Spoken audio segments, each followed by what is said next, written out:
Hi, you guys! Okay, just a seeker here. In flesh.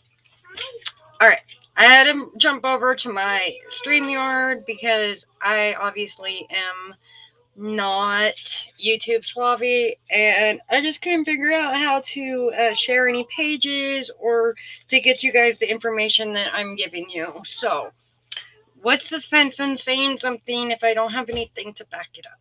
Told you guys already, I'm not a speculator. And I'm not a misinformation or something like that. Okay, so I'm here because weird things going on, right? A lot of weird things going on, and I want to obviously talk about it. We're gonna figure this one out.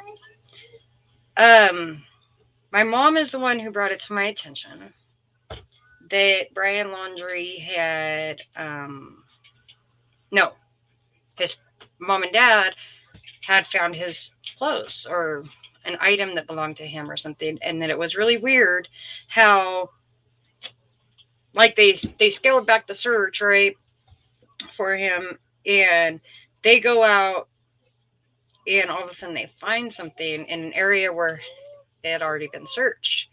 And so I'm like, yeah, that kind of sounds weird. So I had to look it up myself, and I'm like, bro. So what happened was what I'm hearing, or what I've gotten so far. There we go.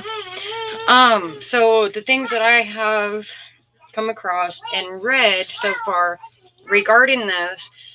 Oh yeah, forgot my intro. Excuse the hot mess, hot mom style. Don't really care. I was gonna get myself together, start cleaning up my house, especially before I did a live. However, it didn't work out that way because I was like, nobody is covering the body that was found outside of the Carlton Reserve.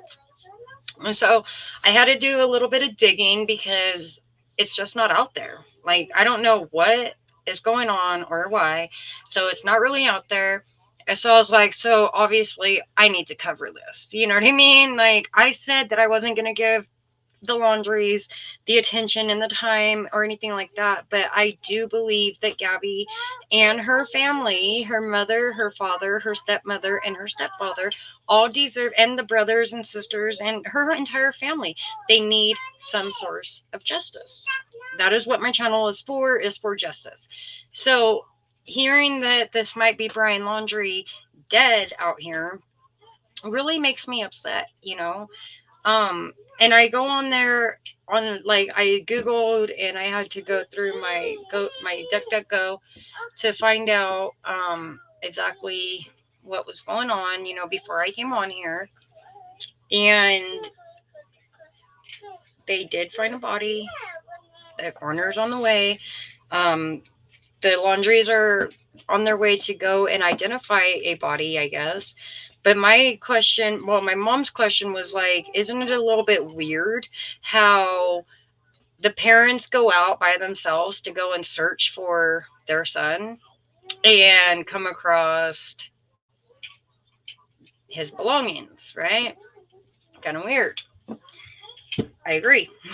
I agree. They've already searched the area. He wasn't there before. Now all of a sudden the parents knew exactly where to go and look and found belongings of his. I think that is just right there. They just told on themselves. So there needs to be some kind of justice for this family. If this is Brian Laundrie and the parents are the ones who found the site of where he was at after the fact of being searched, I honestly believe that what's right is right and that somebody needs to answer to the Petitos and the Smiths. So, Smiths, right? God, if I just butchered your name, I'm so sorry. I hear Petito, you know what I mean? And I know that she had a an extended family. So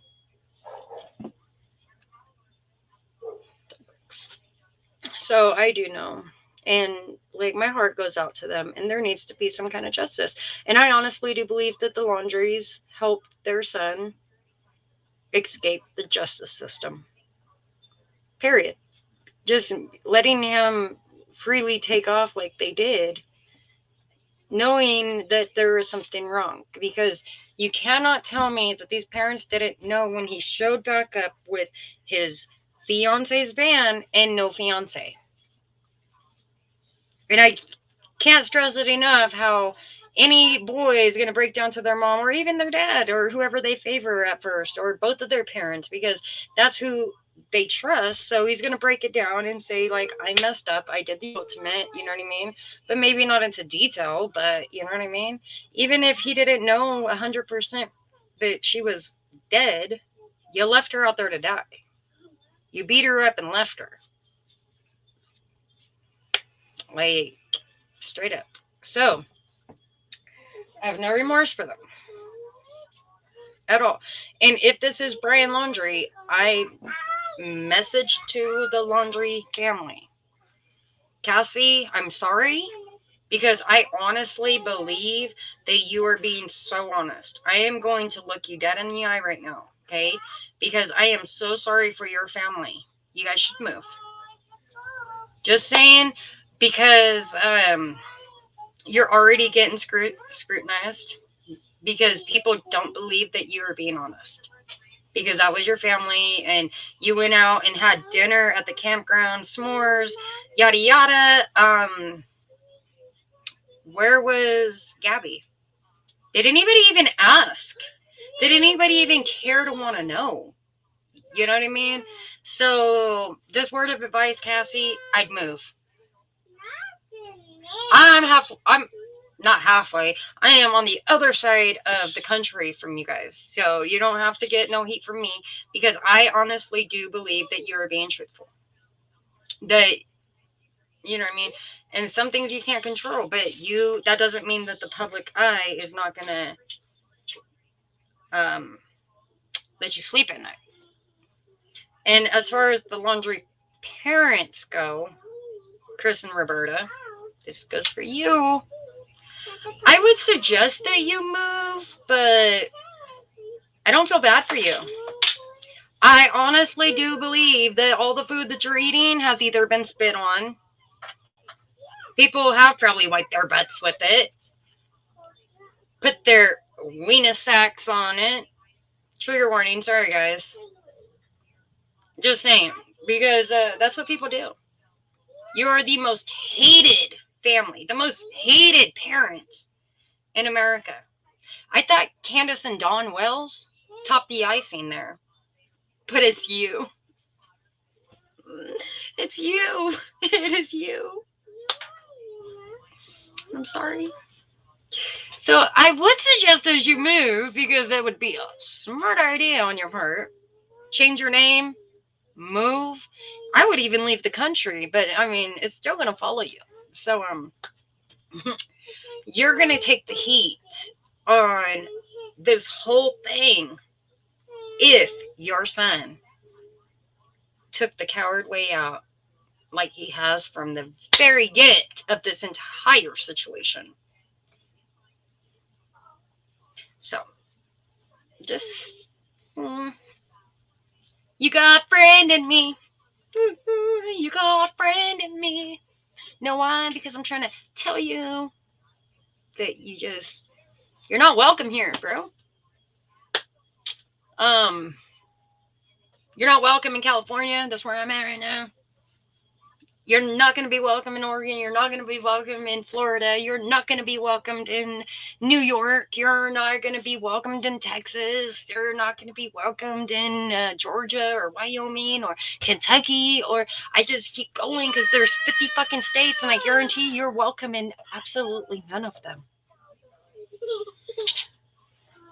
Because you raised a murderer and protected him. Oh, I'm sorry. Am I allowed to say that? Because I guess if they find Brian Laundrie dead, then it will be announced, the DNA results of who killed Gabby, because they were trying to keep that so that they could find the damn kid alive.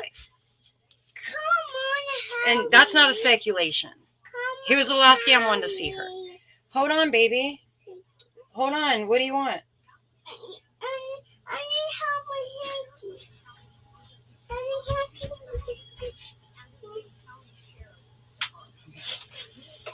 But yeah. So, I would say to move, you'd have to change your identity. You're gonna have to change your hair color, your eye color, wear contacts, get some plastic surgery or something. Because there's been some hated people, but what your son did to Gabby, and for you guys to have no remorse, no care, no emotion, no sorry, no anything towards Gabby and her family. You guys are heartless, evil people. And you created a murderer. Same. You created that. And I hope that Cassie is not a mean person to her husband. You know what I mean? Like, she just seems like that kind of person. But I'm going to give her the benefit of the doubt because I really don't think that she had anything to do with this. I mean, the aftermath, you know what I mean, of her brother moving or running and things like that. She said that she would turn him in. I would too for $170,000. Saying, my brother or not, bro, that's 170,000 becas, bro. You gonna have to turn yourself in, bro. Oh no, I'm not gonna do that, sis. You're supposed to have my back. Oh, bro. Hold on, where's my? You see the thing tucked in my pants right here? If you try and go, I'm gonna shoot your kneecaps out. Because there has to be justice, and I want that money. So, do I really think that Cassie knows where or knew where Brian was? No, no. She had just spent all that money taking her kids on a vacation and stuff. You know what I mean? Sorry, bros. If you hear this, sorry about your luck, but you got a sister that's gonna rat on your ass. I said the same thing about my daughter. They was like, oh, well, what if it was your kid? And I'm like, bro, if she murdered somebody, I'm like, you're going to have to take that consequence. At least I can visit her behind bars. I still love her nonetheless, you know what I mean? But she made a bad decision, and now she needs to take the consequences of what she done did. If I killed somebody, I would, you know what I mean? Like, ain't nobody going to keep their mouth shut. Like, bro, you got to go to jail. Unless there is a good reason for it. And if that's the case, then I'm going to proudly stand in front of the judge and say, I had a reason for why I killed this person. Well, what was your reason? They were beating me up. They threatened me. They had a gun held to my head. And I snatched the gun and turned it around and pulled the fucking trigger. I don't know. There are so many justifications of why a person could potentially kill somebody as far as self-defense goes. And that's how I feel about that. So, you know, I'm just saying.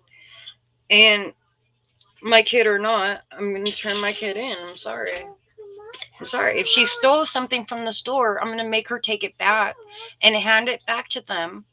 And whatever they feel is right as far as, you know, giving her a citation or making her come up and sweep the floors at night or something. I don't know. I would tell them, like, you better figure something out to teach my kid a lesson. I mean, she's just going to have to take the consequences. You know what I mean? So, no, I'm not going to protect my kid, especially if she murders somebody. So, sorry. And I hope she understands that. You know what I mean? So, I'm going to raise somebody who's not going to want to kill somebody because she already knows that her mama's going to turn her ass in. Oh, well. Shit. I'm not a murderer. I don't beat nobody up. I'm not mean to nobody. You know what I mean? I treat people how I want to be treated back. That's how I was taught, you know, so there's that. All right, so now I'm going to jump on over. I've said my piece. I've done a lot of rambling and stuff, and now we are going to go over to whoever is covering the Brian Laundrie situation right now, even though I swore up and down I would not cover this. However, it needs to be covered. So we're going to jump on over there and do that.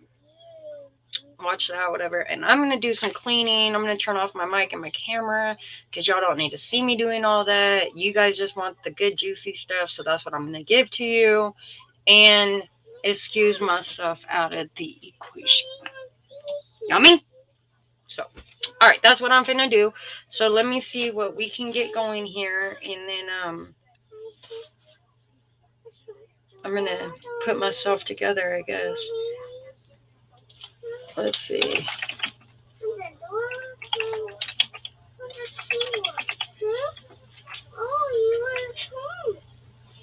Okay, Tampa Bay, JB, WFLA. Already covered it an hour ago. 11 minutes ago, CNN.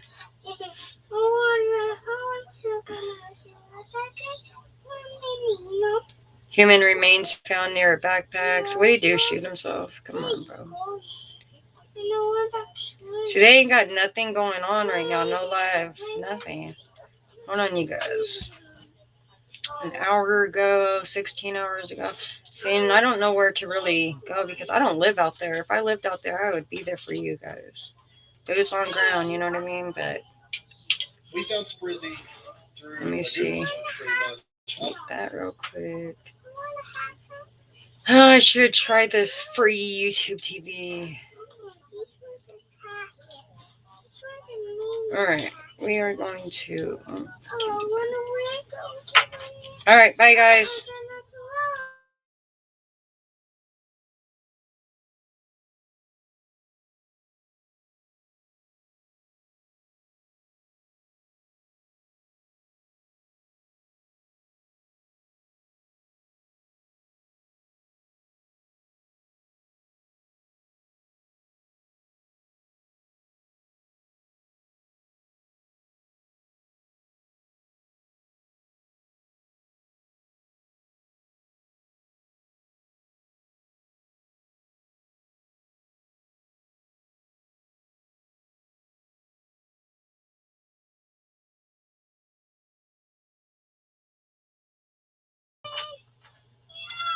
There you go.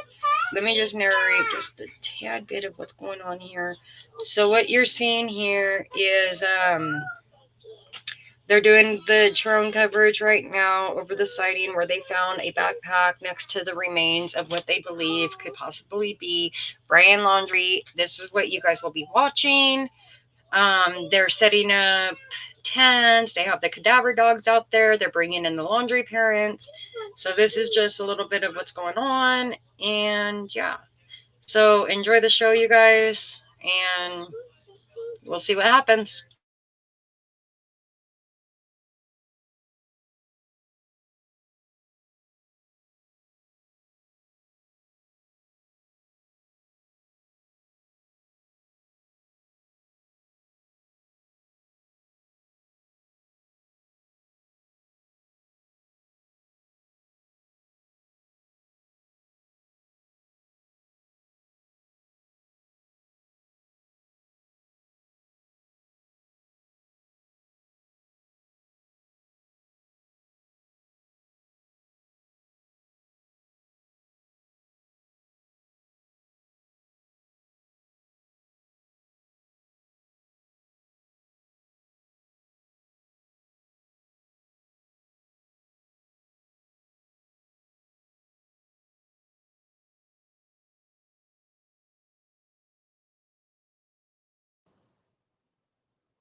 Excuse me.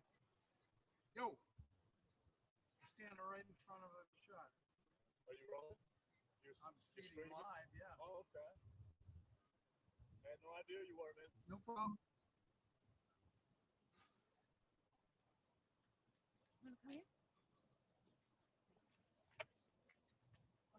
Thank you.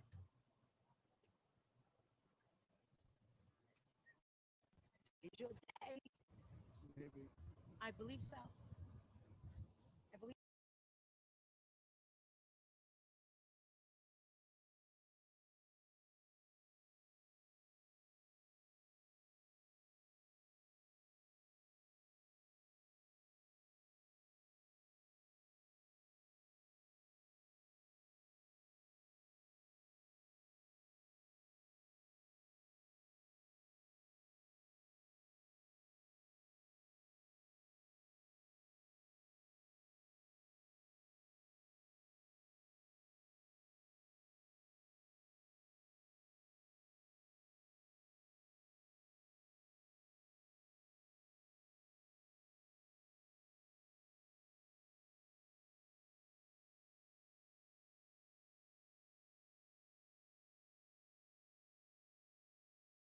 We know you love epoxy, we know you love trying new things, but sometimes cost matters. So we're giving you 10% off our new amazing quick coat to try a bunch of stuff out. Items of interest, and that came in about 4.5 minutes ago. The FBI has used Twitter a lot in this case. I believe they broke the story about the charges. Yes, they on did. Twitter, correct? We were very interesting, and I think I was stunned earlier. I did a story involving the FBI last week, but it was the local FBI, and we'll get a response from them. But it's usually I cannot confirm nor deny. The Denver FBI their public information officers must have been inundated with questions, and they did respond to us earlier. They said they couldn't comment, but I would point out they did point out that a lot of their releases at that point would be on Twitter. And there you go. Items of interest were located at the Carlton Reserve this morning in connection with the search for Brian Laundrie. We just retweeted it, but yeah, and they have it as a news alert from the FBI. So our response team is there for the items of interest that we've been talking about, and I want to know how these items were discovered. There was talk on social media before you got on stream here, Walt. We had comments on screen, people who were alleging that this was planted, that the information came in. more breaking news. No, I'll address this here in a moment. There's been so many of those. It opens your eyes to the skepticism that's out there. These theories that some of them I would have to say ridiculous. As far as the items being planted, what would be the motive? Did the person express a motive? So the idea would be, and I know our commenters well enough to say that the idea was that the people were saying everywhere across all platforms. I have it here across my screens. Comments. People were saying that the items, the articles that Stephen Bertolino is referring to could have been planted by Kristen Roberta Laundrie to throw off law enforcement as far as the search for their son Brian. And now that we have these partial, or what appears to be partial, human remains found here, I don't see any comments like that anymore. That it was deliberate, that it was intentional, that it was an intended misdirection. I just don't see anything like that anymore. As we're awaiting some, Walt, I'm going to keep you on the mic here for a second. I have to step away for just a second. Okay. So let me bring everybody up to date. This morning, the FBI reported that some items of interest were found in the, I'm going to butcher this pronunciation, the Myakkahatchee Creek Environmental Park. That is right next to Carlton Reserve. I believe they're actually connected, so to speak, or adjacent to each other. We can tell you the size of that park is 160 acres, heavily wooded. So initially, the FBI is talking about finding a backpack with items that seem to be consistent with things that Brian would have. And then now we hear from NBC reporting that human remains were found near the backpack. Also, the family of Brian Laundrie was out there this morning, and the attorney in that case released a statement that I'm going to read to you here in 2 seconds. Stephen Bertolino writing. Let me pull it up. Come on. Stephen Bertolino writing. It's not responding. Stephen Bertolino, though, detailed exactly what the parents were doing out there this morning, and then of course now in the early afternoon or late morning, really, I think we broke the story, at least locally, that that it seemed like this activity had picked up to a great extent there in Waxahachie River, the River Creek area. Which again, right next to Carlton Reserve, they touch each other. Carlton Reserve, 25,000 square acres, I believe, and this one is 100 or acres, I should say, and this one is 160 acres. So it's dwarfed by the other location, but they end up finding these human remains. We're hearing from NBC in an area that was wet, not wet anymore. The fact that the water receded could be the key development that Mother Nature provided what was necessary for this discovery. I think that it's not lost on any of us here in the newsroom, and I just had some conversations here for the first time in more than 2 hours, actually just leaving my chair and having some conversations. It's not lost on anybody that all the news reports that have been coming in and speaking to law enforcement officials and senior law enforcement sources, that they all talk about how this was an area that was underwater at one point. Right. The water receding, and it receding to a point where it is no longer you're like stepping in mud. There's it's not actual an impediment anymore. They Yeah. were right. I mean, and that's huge. And I guess we are just we're getting out of our wet season right here in Florida. We are. Hasn't rained a lot lately. And yeah, Mother Nature playing a role. So one thing we will find out, the big thing is obviously that we need to know, and we will find out eventually from police, do they believe that these remains are Brian Laundrie's? Right now, we only know the proximity of the remains found near a backpack that had items that would that might have been Brian Laundrie's. The parents were out there to possibly identify those items, so we know that. But one thing we will find out after we find out who these remains are, we'll also find out a theory about how long the remains have been there, and that's going to be very interesting, right? Because time of death, they were able to nail down Gabby Petito's time of death, it seems, to what amounts to a 2 or 3 day period, sometime between the 27th, when she sent that, quote, odd text to her mother about Stan, and the 30th, when Brian Laundrie, according to the FBI, started using what we now know is Gabby Petito's debit card. So if they're able to do that, I think the same thing will happen here. We'll have some knowledge about a theory about when these remains perished. We all want answers. We're about to get more answers, at least visually. Eagle 8 HD, back in the air and heading to the scene. Folks, let me explain how this is going to work, because we do have to reset as far as our live stream here on WFLA now. So let me explain how this is going to work. YouTube, we're not going anywhere.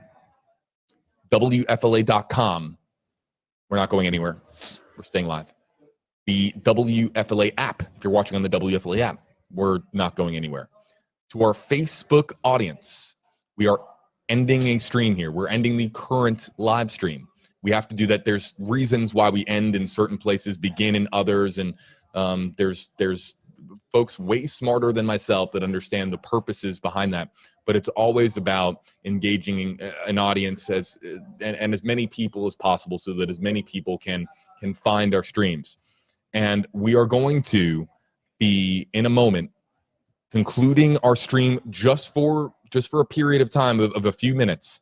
We're going to be ending the stream on Facebook for Eagle 8 HD's arrival here at Waxahachie. We're going to have new crystal clear images to show you. What is going on with all the mobile command units that have descended there on Myakkahatchee? What is going on with that tent, that area with the tent that has been erected and set up there, likely in the area where something was found? We're going to find out a whole lot more visually from Eagle 8 HD. But on Facebook here, folks, we have to reset. We're going to be stepping away for a portion of 10 minutes to our WFLA.com and WFLA app audience, 10 minutes. We're stepping away. To our YouTube audience, we'll be stepping away for just 10 minutes. The stream doesn't end on YouTube. It only ends, like the actual stream itself ends on Facebook. But we're back up on Facebook in 10 minutes time, roughly, with the update with Eagle 8 HD's arrival.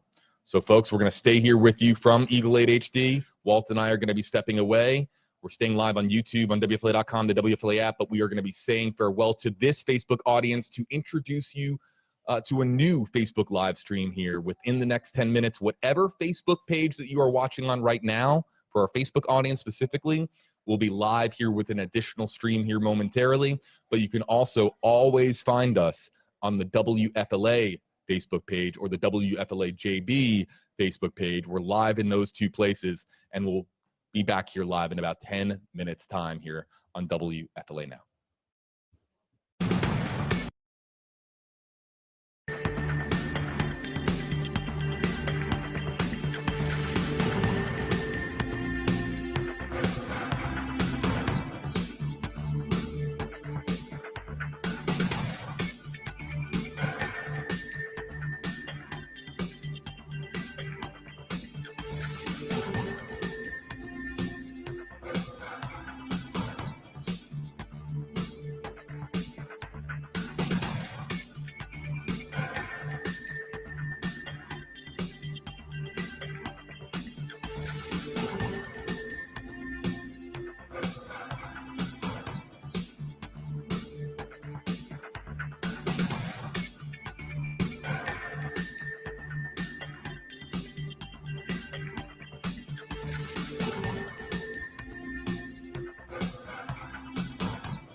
so low, no coupon needed. JCPenney. Oh, yeah.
Good morning.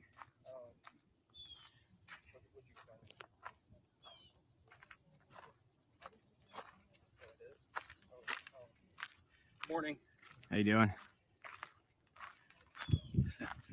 He likes to jump. He's a puppy. Hey, buddy. He's cute. He's everybody's friend, but he doesn't just jump sometimes. Come on. Keep going.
I got you, JB.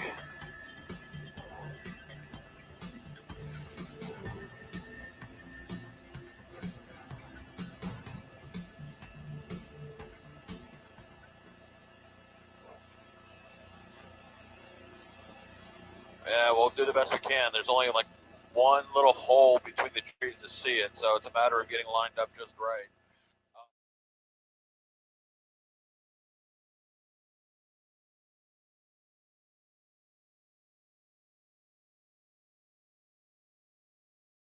Gonna come up on it here in a second.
WFLA Now will begin momentarily.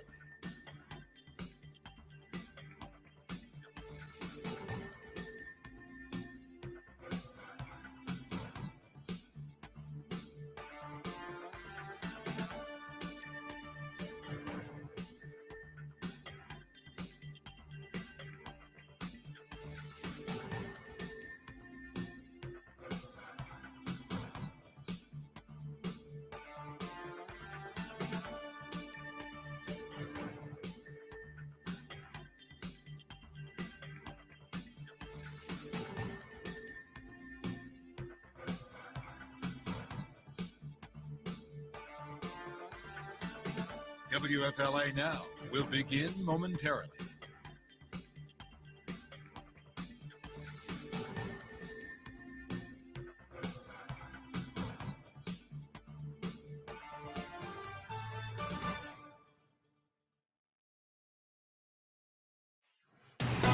Streaming live on WFLA Now, powered by 1-800-ASK-GARY. Here's JB Buno. Live from Eagle 8 HD, law enforcement officials searching for Brian Laundrie, finding what appears to be partial human remains here at the Carlton Reserve. According to NBC News, the remains found near a backpack consistent with items that Laundrie may have used, and they were found in an area that was previously searched and believed to be previously searched and believed to be previously underwater. Live here, everybody, from Eagle 8 HD on WFLA Now. We have, of course, 8 on your side, senior investigator Walt Buteau, JB Buno here with you live, again here with you on stream, and engaging a new digital audience here on Facebook. You can use hashtag HeyJB, hashtag HeyWalt. We can feature your comments and questions here in the Facebook Live, YouTube Live, Twitter comment sections here, and now a second tent, Walt, appears to be constructed here or in the process of being constructed. But there's this tent and there's another tent, a white tent, that law enforcement officials are paying a whole lot of attention to, an area that now, after, of course, NBC News sharing the news that partial human remains have been found, or what appears to be partial human remains, a lot of attention being combed, or at least a lot of attention being paid to in this area where these tents are being erected. Yeah, very interesting that they would move this. The other tent is sort of in a between two stands of trees. This tent moved to a different area. We do not know the perspective between the two locations, and this just happened. Literally, as we came on the air, this just happened. This blue tent that looks like it is sort of half in the ground, if you will, but obviously not flat ground out there. This is in this area next to Carlton Reserve. We believe 160-acre area, much smaller than Carlton Reserve, and that's where these remains were found, in an area that had been previously underwater, according to NBC News. And that is interesting. Nobody's there under it. And we very, very well may see what they're able to do or what they plan on doing in that particular area. Jim, this is our photojournalist, Jim Hockhead here in Eagle 8 HD. Jim, it's JB. If there's a chance you could show us back to the white tent area. I know that it's really difficult to see. I know that it's really difficult to see through the trees there, but if we can, let's try to show where most of the law enforcement activity is. Okay, so there you see it. There you see it here, folks. The blue tent that was set up there in that open field, not too far away from the white tent, and now a second tent adjacent to the first one that has been set up. And really, these trees make it extremely difficult to see exactly what has been found, but it might be something that perhaps law enforcement wouldn't want us to see to begin with. Walt. Very common, and it could also be a work area. It's 85 degrees out there. They're in the middle of the woods. Definitely a painstaking process when remains are found. It's a very key evidence area, and now they seem to be yellow. Is that yellow? That is police tape now going up, and it looks like they are establishing an area, a perimeter, to prevent anybody from coming. Not that the park is. That's very interesting. Very interesting, because the park is closed. They're not letting anybody in, but it just goes to show how much they are doing this textbook as far as ensuring that nobody steps into this area that could contaminate a scene that is now going to be quite literally microscopically dissected. We are hearing, of course, reports out there that are circulating that forensics teams are out there. I can assure you that, or I can pass along to our audience here, that about 3 minutes before, not even, maybe a minute and a half to 3 minutes before we began this stream for our new Facebook Live audience, that there was another vehicle, another mobile command style vehicle that went into the Carlton Reserve.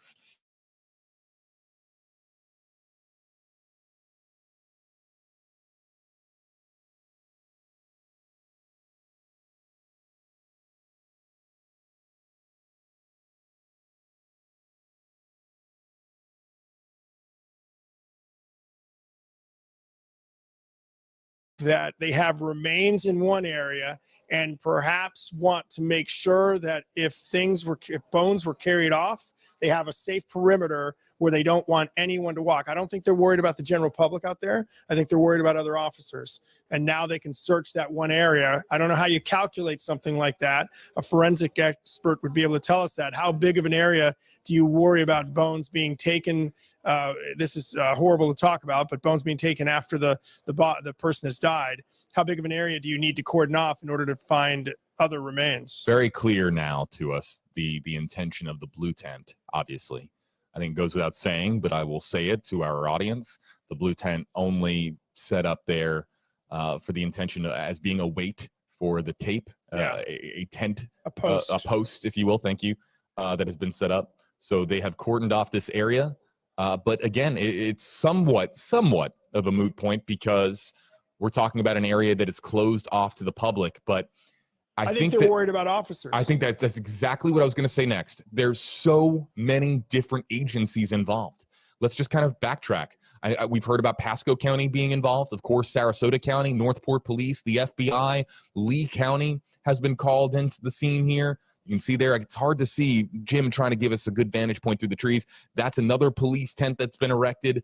So there's so many different teams on the ground now that this is just to ensure that anybody that approaches the scene, whether it's a detective, whether it's a federal agent, whomever it might be, a forensic examiner or a medical examiner or the coroner and him or herself, that that they do not step in an area that they shouldn't be stepping in. And again, look at how wide of an area they have partitioned off here, Walt. It's pretty interesting. Well, I think, I think Jim might be able to give us a better idea from the sky of how large of an area that is. I think it looks probably smaller than it really is to us. A wider shot probably shows us how large of an area it is, but it is definitely a pretty extensive area. As he pulls out there, you can see the white tent, and it would seem the logic would be that they're going to circle that area. Very good shot there by Jim Hockett in the sky with Eagle 8. And that's the area that we can say with confidence has received the most attention from law enforcement, the most attention from officials on scene. And it just so happens to be in a very wooded area. And we don't know at this time that is where the partial human remains were found. We don't know if that's an area where the belongings, the backpack belongings that the NBC News report mentioned, whether that's that area, or this could be several different areas that we're talking about here. But we know that by far the most activity is being paid here to this one area that is shrouded by this tree line. And right, and a really good point. We've seen officers under the white tent, so we do not know, is that where the remains are, or is that where they're processing the remains? We could make a guess, but obviously we don't know. We do know, though, the area that the remains were found. We're told the area where the remains were found had been wet and had since dried out. Dry weather, as you pointed out, JB, very much helped reveal these human remains, and we don't know how long that particular body has been dead, and we don't know exactly who the body is, but we do know it was found near a backpack that has been identified as something that would be consistent with something Brian Laundrie would have had. There have been questions for weeks now. Who was going to be the person to provide the information or provide assistance, provide the break that this case needed to find Brian Laundrie? We've been talking about hikers on the Appalachian Trail. We were talking about trail cam video in Alabama and trail cam video here, or sightings locally. Yeah, Carlton here. Reserve. There were people in Canada saying that looks like Brian. There were people in Mexico saying this looked like Brian. And all along, what's incredible to me, Walt, is that all along, the one who was able to provide perhaps the biggest break in this case is Mother Nature. Just by allowing these waters to recede to a level that these new items have been discovered, and now we have the report that partial human remains have been discovered. But Mother Nature not dumping water here over the course of October. And yes, there's been precipitation, but not anywhere close to what we saw in September. No. October has been in large part a very dry month here in the Tampa Bay area, very large in part a dry month for Sarasota County. And Mother Nature not dumping all of this water, allowing all of that swampy wetland water to recede. Now we have these developments here today. And that is the key. And I think a lot of other people had insisted to me personally, privately, hits on Twitter, on Facebook, insisted there was no, and again, maybe they're still right, but insisted there was no way Brian Laundrie was still in there, insisted that somebody helped him get out of the country. And again, let's point this out. Let's be very clear that we do not know if this is Brian Laundrie. We do not know this is Brian Laundrie. And let me also remind everybody that early on in this process, this is an inconvenient truth, but it's a truth nonetheless, that early on in this process, there was a body found at the Carlton Reserve. Right. And they quickly determined that it wasn't Brian Laundrie. That's right. Now, listen, we have partial human remains here. We have at least 5, perhaps 6 or more law enforcement agencies descending here upon the scene. There's a backpack involved. And the articles that Stephen Berlino first confirmed and then would later get confirmed and tweeted out by the FBI. These are all developments that point to this being something directly connected with Brian Laundrie's whereabouts. But we cannot rush to that conclusion until we have it, of course, from the FBI or from local law enforcement or from somebody here at the scene. But for what it's worth, folks, what appears to be partial human remains have been found in the laundry search area, in an area that was believed to be previously underwater, and an area near a backpack with items that, yes, according to the reports, belonged to Brian Laundrie. This all coming, Walt, after Chris and Roberta Laundrie were said to be there this morning searching the Carlton Reserve. And just, it's worth repeating, the update from the FBI came 42 minutes ago on Twitter. Items of interest, these are the exact words of the FBI. Items of interest were located at the Carlton Reserve this morning in connection with the search for Brian Laundrie. An FBI evidence response team is processing the scene. That's what we're seeing live there, thanks to Eagle 8 and Jim Hockett, our photographer, investigative photographer. And the reserve is closed to the public, and no further details are available at this time. And then we know from NBC, or we hear from NBC, that, again, human remains are involved. Let's be clear about that. The FBI has not acknowledged anything, I don't believe, about human remains, just that items of interest were located at the Carlton Reserve. Let's also break down a word that's on our screen here that we can't ignore because it's curious and it's worth a conversation. And speaking of conversation, we're going to feature your hashtag Hey Walt, as we do hashtag HeyJB, questions and comments here on screen in a bit. But the word I want to focus in on is Eagle 8 HD is live right now, at the time now, 2:53 Eastern, live right now over Myakkahatchee, over this area.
Has been there for an extended period of time.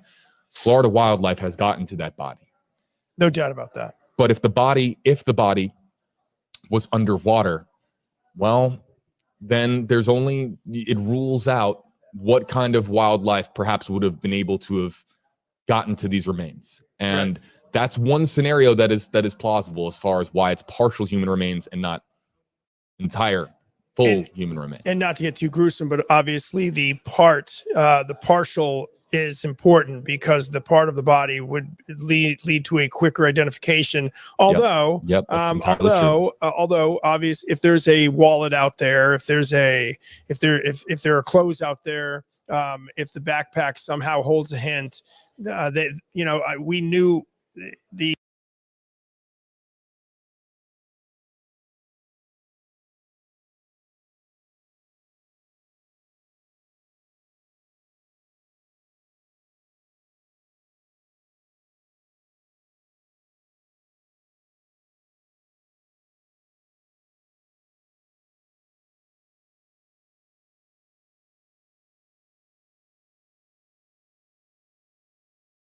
Who this is relatively quickly, and perhaps they already do. I mean, the response has been interesting. JB brings up the point that in the beginning of this case, there was some other remains found out there. They determined pretty quickly, it seemed like within hours, that they were not Brian Laundrie. In this case, these human remains prompted a lot of activity there, including Laundrie's parents coming out there, including an FBI release, one of the few FBI releases we've had in this case about what was found out there. They didn't say remains. Let's be clear. The FBI did not mention remains, but they mentioned items of interest. And it's only the second time, really, or third time we've seen anything from the FBI as far as a news release in this case. So that does tell us something about what is suspected at this point of exactly who that is. Let's go split screen for a moment. But before we do, we can't ignore what we're watching here. It appears a law enforcement crew on a John Deere style of vehicle has been navigating through the reserve or through Myakkahatchee, through the park itself. And now they have disappeared into the trees here. That area on your screen, underneath those trees, that is where all of the attention is being paid. And it's an area I can't help but wonder, Walt, what this would have been like if these remains were discovered on our screen a couple inches to the left, or a couple football fields. If it was in that open field there, sure. Then we have news choppers, drones, I would imagine, everything going up over the area. I wonder if then the FBI would have requested a TFR, if they would have requested to get, aerial vehicles, news vehicles out of the air. And to be clear, we don't know that for all we know, the white tent, that's the blue tent. That's the blue tent. That's just a weight. The blue tent is just a fence post, if you will. Yep. There's no tree there. They wanted to cordon off an area around the white tent. We do not know what they're doing under the white tent. We don't know if that's where the remains are, or that's where they're analyzing the evidence that they found. So, and again, it is a thick stand of trees. And in that way, I guess it is lucky for the FBI because they, obviously we would not want to show human remains live on TV or taped on TV either, or recorded on TV. So the tape is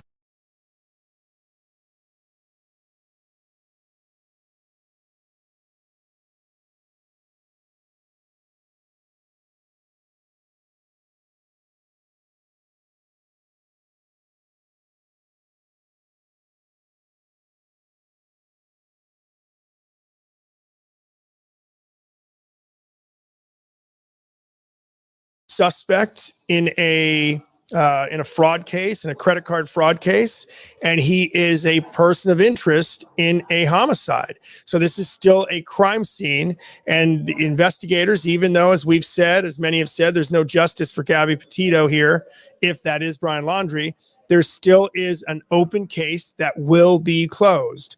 And at some point, some of that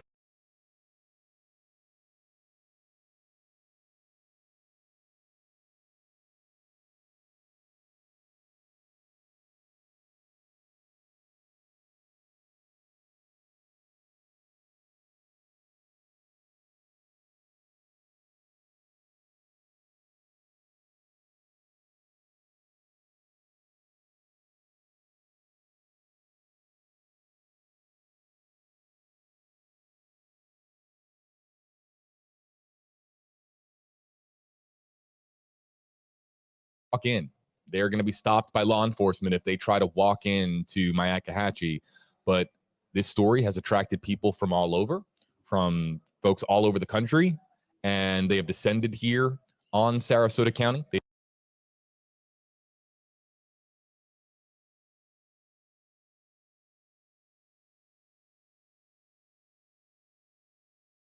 This is, and if the camera pans over to the left, you'll see just every media outlet under the sun, literally under the sun, on a hot Florida day, and all of their cameras are pointed in the direction of Myakkahatchee Riverfront, or excuse me, Myakkahatchee Environment Park. And we have the, of course, the chopper in the air. Ooh, there's some, that's a better angle that Jim just got. Okay, so there's some of the vehicles that are there in the area underneath the trees. That's a good shot. And just some of the law enforcement officials that are now working this scene. Again, the medical examiner's office has been called. Multiple law enforcement agencies here in Florida have been called to the scene. Let's not forget that the Pasco County Canine Human Detections Unit is also here on the scene. And if there are partial human remains, that means that there's the chance that there are, of course, human remains out there somewhere, and having the canines present to try and track down that scent, that's particularly advantageous. We were talking about wildlife earlier. We were talking about the chances that the remains were the target of Florida wildlife, but we don't know. We don't know. All we can go by is what we're seeing here in the area that has been taped off by law enforcement. And again, this is an FBI-led investigation, Walt.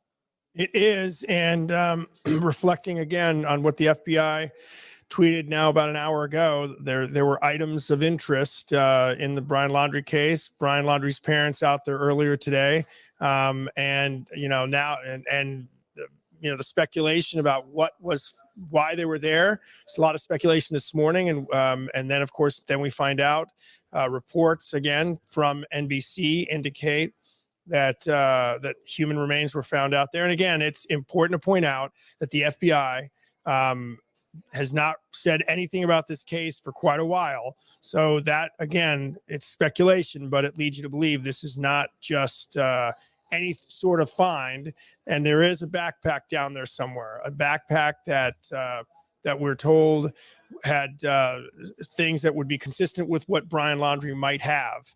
And right below that stand of trees is where the white tent is and the activity is. And JB pointed out again, if the trees aren't there, think about it's a much clearer view, and the law enforcement might not want that at this point because we do not know exactly what was found. Just the report is human remains and a backpack with items that are that are consistent with what Brian Laundrie might have. So, and perhaps I mean, JB, it makes sense that is why the parents would have gone out there this morning. The parents being there, the developments that occurred today, these are, again, these significant developments that so many people have been waiting for, but I don't know if it's the exact development that a majority of the public was hoping that they would actually learn to be true. And what I mean is that there were so many people, Walt, so many people that thought that the most direct avenue, the most direct way to get justice for Gabby was to find Brian Laundrie alive. By the definition of justice, yes. Either way, I think, sadly, a young life, a 22-year-old's life ended in what many have said would be one of the worst possible ways, strangulation, where you're seeing the suspect do that to you. Here's Powerline Road. This is the road that goes west to east, east to west, across now Carlton Reserve and connects really the two sides. Talking about the Venice side near Carlton Reserve, the entrance to the Carlton Reserve itself, and then the Myakkahatchee side, which is closer to Northport, where the Ford Mustang convertible was found. That's on the east side. This is the road that kind of intersects and goes between one area of the reserve to the other. And let's go here full screen. Let's look at exactly what we're seeing here on Powerline Road. That's clearly a law enforcement vehicle. That's a sheriff vehicle. That might be Pasco County Sheriff. And this could be, if that's Pasco County, and I'm trying to see, it's really hard to see. And K9 unit. You know what? Let's ask. Hold on, I can ask Jim. We can radio in the Eagle here. Jim, by any chance, did you catch, and I'm going to bring up your mic here, by any chance, did you catch on Powerline Road there, was that Pasco County? It may have been. It's hard to tell. It was definitely two sheriff's vehicles, and I'm not sure about this black vehicle. It's either Is that a FDLE coroner's or vehicle, FBI, perhaps? I think.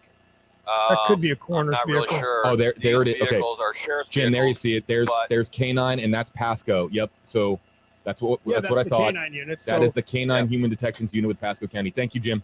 Jim, has that? Can Jim hear me? I don't think he can. Okay. I'm just curious if that is new. Is that vehicle been there a little while? Or did it just get there? So that vehicle arrived a few hours ago, and we know because we had confirmed that Pasco County, just like last week, that Pasco County was asked to brought in their K9 Human Detections Unit, and there it is on the scene. And then so here's another vantage point now. This showing all of the law enforcement vehicles that are at the scene inside the Carlton Reserve now. So take this for what you will. Some of them are going to be marked vehicles. Others are going to be unmarked vehicles. Clearly, that black trailer there, that is an unmarked vehicle. There you can see, I think that's the Northport Police Mobile Command Unit. There you can see a police tent there. That's the volunteer law enforcement vehicle that we saw enter about a few hours ago. Northport Police SUVs. There's the Lee, I think that's the Lee County Sheriff. This is now interesting because this is all of the vehicles that we saw enter on the ground shot. This shot, we saw all these vehicles come in over the last several hours, one by one, trickle in here to the Carlton Reserve, and now they're here inside the reserve itself. So, folks, we are refueling Eagle 8 HD, and the reason, and we'll let everybody know the reason as to why we're sending Eagle now. We aren't low enough on fuel to necessitate a refueling trip. However, we aren't just a live streaming platform. We also, of course, we have our newscasts on WFLA News Channel 8. We are your NBC station in Tampa, Florida, serving the Tampa Bay area. So Eagle 8 HD has to ground itself to fuel for 4 o'clock, 5 o'clock, 6 o'clock, 7 o'clock, 8 o'clock. Yes, we have a lot of newscasts here on your NBC station, 8 on your side, WFLA News Channel 8 in Tampa, Florida. And so it's just about being able to reach our television audience in addition to reaching our digital audience. Back here with you live on stream with Walt Buteau. And we're just recapping what we are told by NBC News. Partial human remains have been found in the Carlton Reserve and the Myakkahatchee. It's tough. Yeah, it's a tough one. Good pinch hit there. And we know that the parents were out there this morning, and that that a backpack consistent with what Brian Laundrie might have was found there. The FBI reporting nothing about human remains, but items of interest, calling items of interest, and that sort of brought out a pretty strong force of agents and local law enforcement to search an area that has been cordoned off. We have video of that, and now we're waiting for answers about who that is, and we hope to get that soon. But here's what we do know: we know that this would be about. This would be a little over a month, 5 weeks since Brian Laundrie was last seen on the 13th, initially reported on the 14th, right? But now we found out last seen on the 13th. That's a Monday. That's also the Monday that Nicole Schmidt, Gabby's mother, held that just a teary-eyed, a very sad news conference asking for help to find her daughter. That's sad to think back that there was hope at that point that she was still alive. She had been reported missing on the 11th, and little did we know she had been dead, according to the FBI, for about 12 to 13 days. So we've now come full circle from sometime that short window between the 27th and the 30th is when we believe that Gabby Petito died, and now we are. Since then, we are almost exactly 2 months, almost 2 months. Since she was dead, there's now a second body that appears to be related to this case, at least for now, until we hear more from law enforcement. Let's get to some of the comments that are coming in using hashtag HeyJB, hashtag HeyWalt. I have to, and I'm so sorry for our audience that has heard. I have to. It's mandatory for me to explain how this system works so that we don't animate comments on screen where people don't want their comments animated on screen, as we're here live outside of the entryway to the Myakkahatchee Park with Eagle 8 HD refueling. How this works, we can feature your comments on WFLA Now across Facebook, Twitter, and YouTube if you use hashtag HeyJB, or really any of the hashtags on your screen. And right now it's hashtag HeyJB, hashtag HeyWalt. If you use that hashtag, we can animate your name and your comment and your picture on screen. If you don't want us to animate your comment, don't use a hashtag, and we'll just let your comment continuously scroll on by. But Walt, you and I were talking during the break, the amount of people that are paying close attention to this story, it's massive. We're getting into an area now this is one of those stories where just the entire world is really honed in on exactly what's happening here today in Florida. I've never seen anything like it as far as the just the interest in even the smaller headlines, tiny headlines, if you will, lesser parts of the story, where people just, the reaction is amazing. And by the way, speaking of that, a woman on Twitter sent me a picture. I wish I could show it. And she points out, and I'm not sure if we can check this out as well, under that blue tarp, she points to an area that I can't tell what it is, but the question is that a backpack? And I don't know. It looks like it could be a backpack, and we can analyze that later. JB, I know we're right next to each other. I'm going to send you a picture of it. I don't know you can use it, but it is interesting nonetheless. Let me see your phone. Actually, it's here. Look, take a look. Hold on, folks. Is that odd? What do you think? That could be anything. Could be anything. Could be a backpack.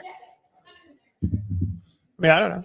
Is that why you would put that blue tent there, that blue tarp there? But anyway, yeah, the interest has been remarkable for me. I've covered news a long time. I was at 9/11. I've covered some the station fire in Rhode Island, and where 100 people died, and horrible tragedy. And then, smaller events, investigative stories. But this story has consumed people in a lot of ways, and I think it is because of Gabby Petito's age, the fact that she was out there, put herself out there as a blogger. Some people, a woman got in touch with me from Florida who also had lost a daughter to domestic violence, and she said that she started following Gabby before this ever became a homicide investigation, and was rooted in that, and because it reminded her of her daughter, it reminds us of friends we've had. So that connection of somebody who put themselves out there, telegenic. So we have that connection, and then of course many of us see those videos after this becomes a missing persons case and then a homicide case. But I think that connection, and then of course many people.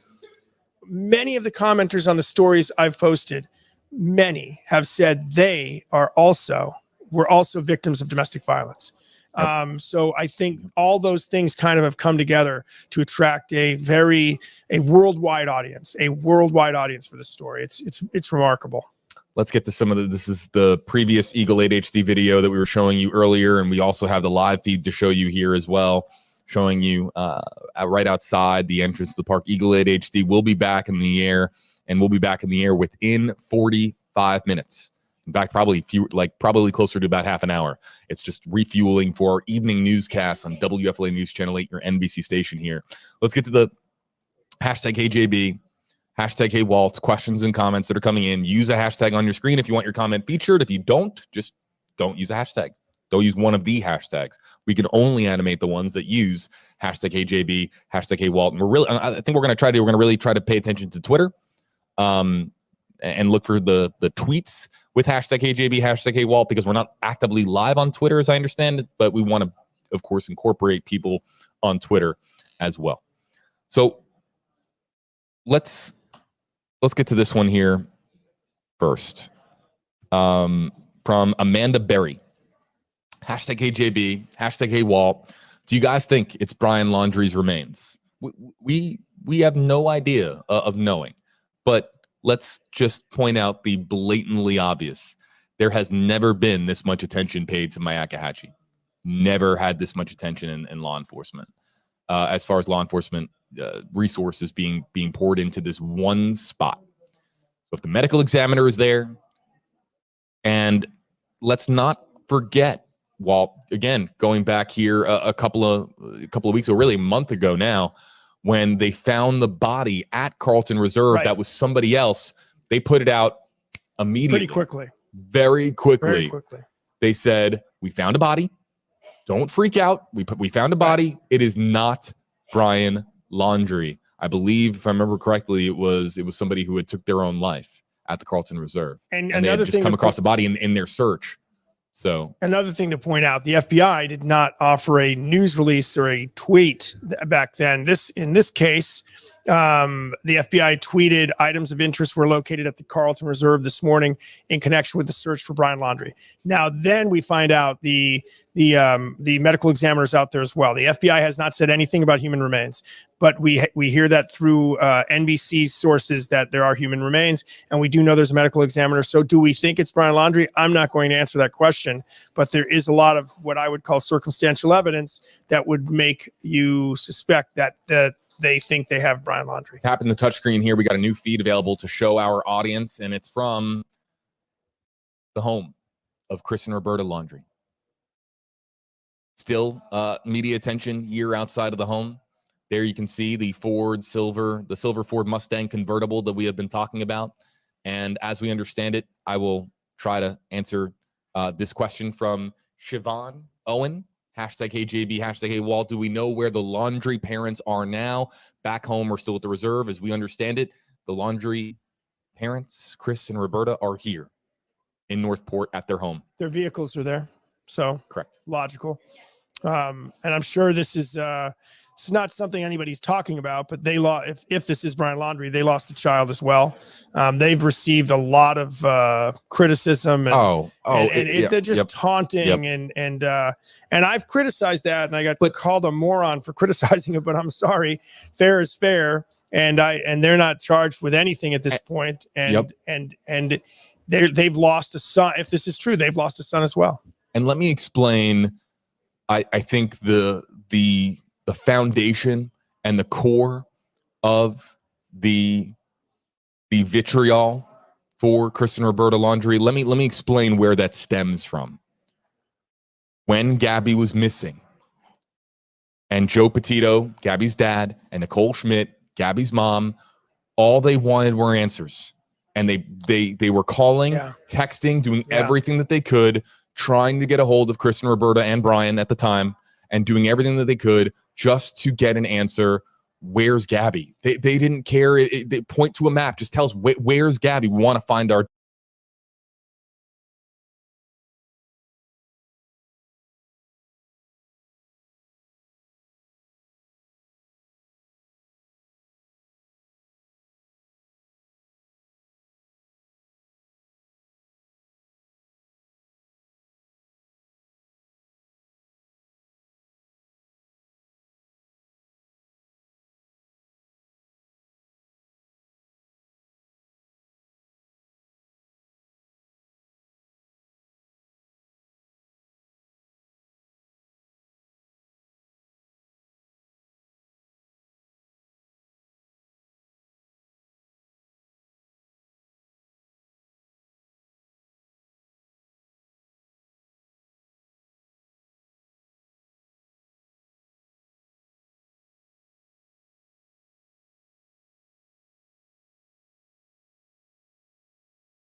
out a press release.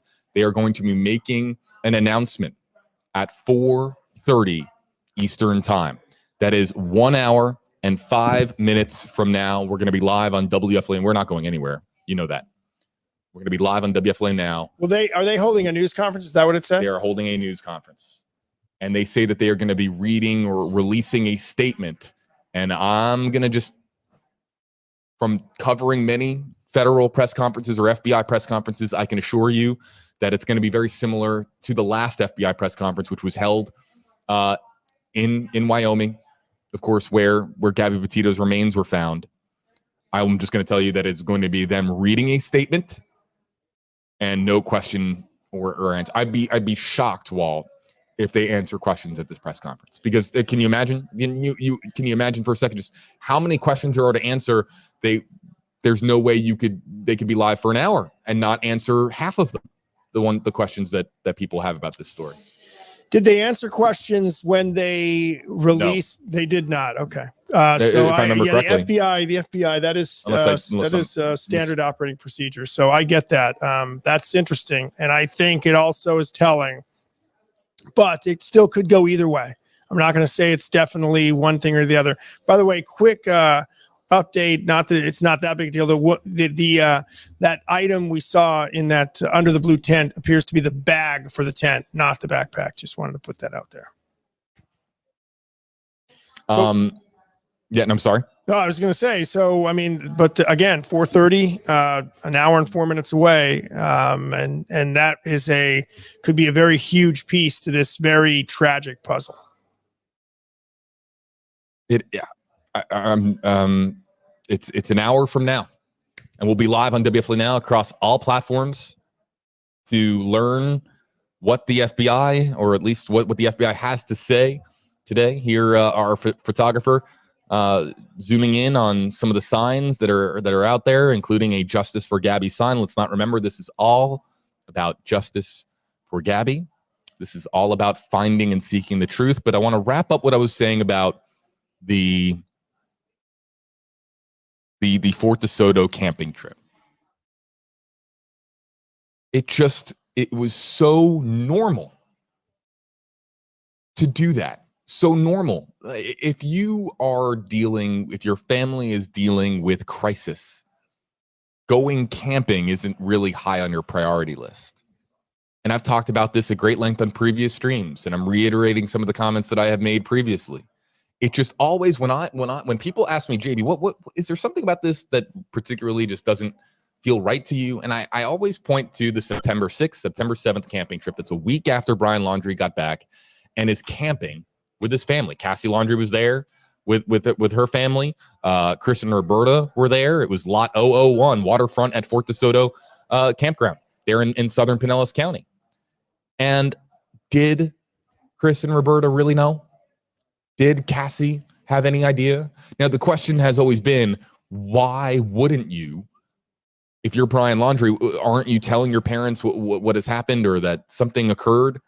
If you're going down that road and you're thinking like that, but that's based on the assumption that, again, Brian Laundrie had a direct connection to Gabby Petito's death, which I think a lot of people automatically, or there's nothing that you're going to tell to people that tells them otherwise. But if you go beyond that for a second, that we don't have any idea whether or not Brian Laundrie told his parents what had happened on the road, right? Or if he did, whether he wasn't telling the truth and wasn't being honest. So there's been all of this vitriol for Chris and Roberta Laundrie, but it all circles back to, why wouldn't Chris and Roberta take a phone call from Joe Petito and Nicole Schmidt, Gabby's mom and dad? Why aren't you answering the phone? If Chris and Roberta Laundrie were here right now, that's probably the first thing I would ask them. Again, just semantics-based question. Of course, they're dealing with an extremely trying time here today, as we're about to learn in an hour from now what these partial remains are that have been found at the Carlton Reserve. But if we were talking about just semantics of the case, I would say, what was there a reason why you didn't? What was the exact reason why you were not taking the Petito Schmidt phone calls at that time when they were just trying to desperately find their daughter, as any mom and dad would? It's a great point. It's a question we may never know the answer to. Do they actually ever come forward and tell us? They've been obviously, stressful situation for them to be in, obviously beyond stressful. They know Gabby, they know Brian, they may know what happened. But that the camping trip to me is less of a mystery only because I know how popular that campground is. But why go camping? But why go camping if there was something terrible that occurred, especially if you're Brian Laundrie? Maybe they didn't know. Right. Well, right. If you're Brian, right, you're going camping and eating s'mores and staring out at a beautiful sunset.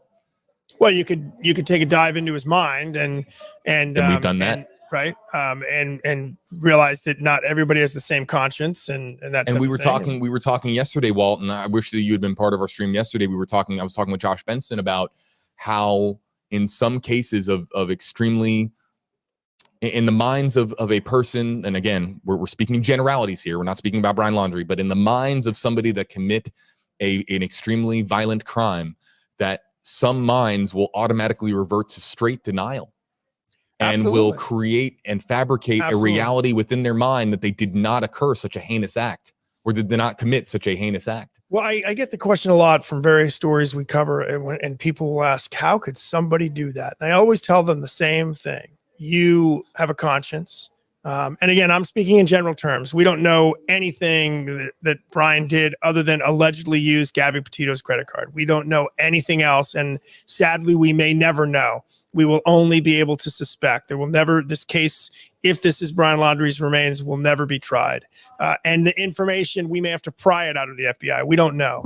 But again, people who commit crimes, people who commit strangulations, whoever did it, that is a personal crime where you are staring at the victim and you are doing that for what amounts to 3 to 5 minutes. 3 to 5 minutes. And it's horrifying to imagine being on either side of that and then to imagine anybody, whoever it was, being capable of doing that.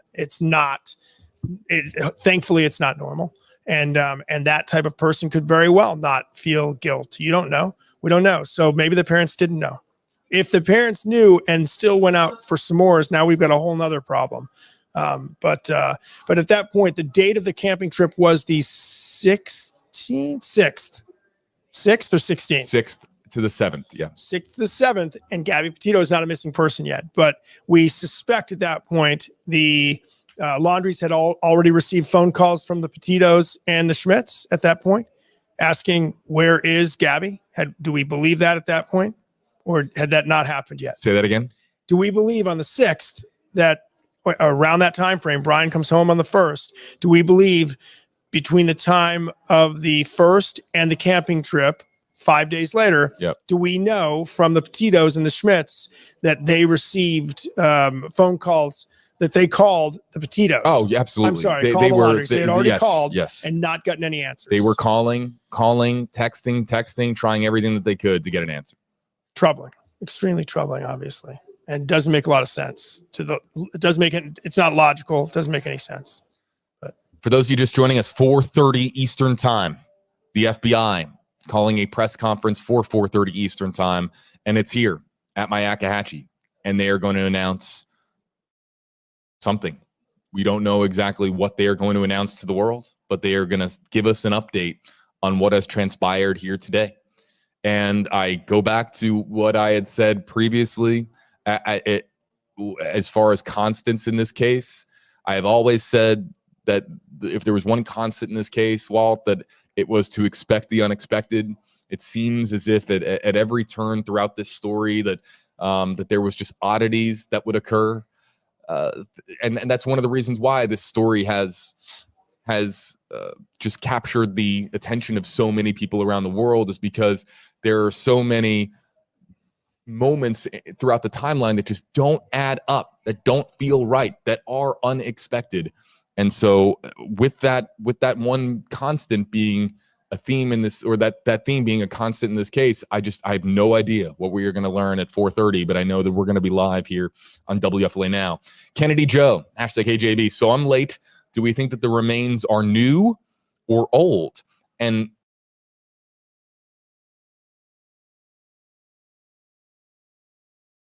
new, like 12 hours Right. new or We don't 3 know. days new? We don't know. We don't know. We don't know how long they've been there. All those things, by the way, I don't suspect we'll know. We could very well know that that at 4:30, something along those lines. But if it's the FBI talking, it's going to be very basic. It's going to be 1 or 2 paragraphs at the most. And I don't think at this point they're not going to offer any speculation for how long the remains were there, because they more than likely do not know, unless there's a note. I guess there's that, right? There could be a note, and we know, and where we know exactly how long they've been there. But I'm going to say we're not going to know new or old for a while. We are going to have a suspicion of who it is. And the FBI, I'm sure if they're releasing it, they have more than a suspicion. I mean, obviously did he have his wallet with him? Mm-hmm. We would think he did, right? Would you bring your wallet if you're in the woods? Without any credit cards or debit cards in them? I mean, I would bring a wallet. But then again, that would just be to carry cash. And how long have the remains been there? I mean, that's the other point, because now what does it look like? It's gruesome to imagine, but yeah, it's a really good question, but it's one of the ones we can't.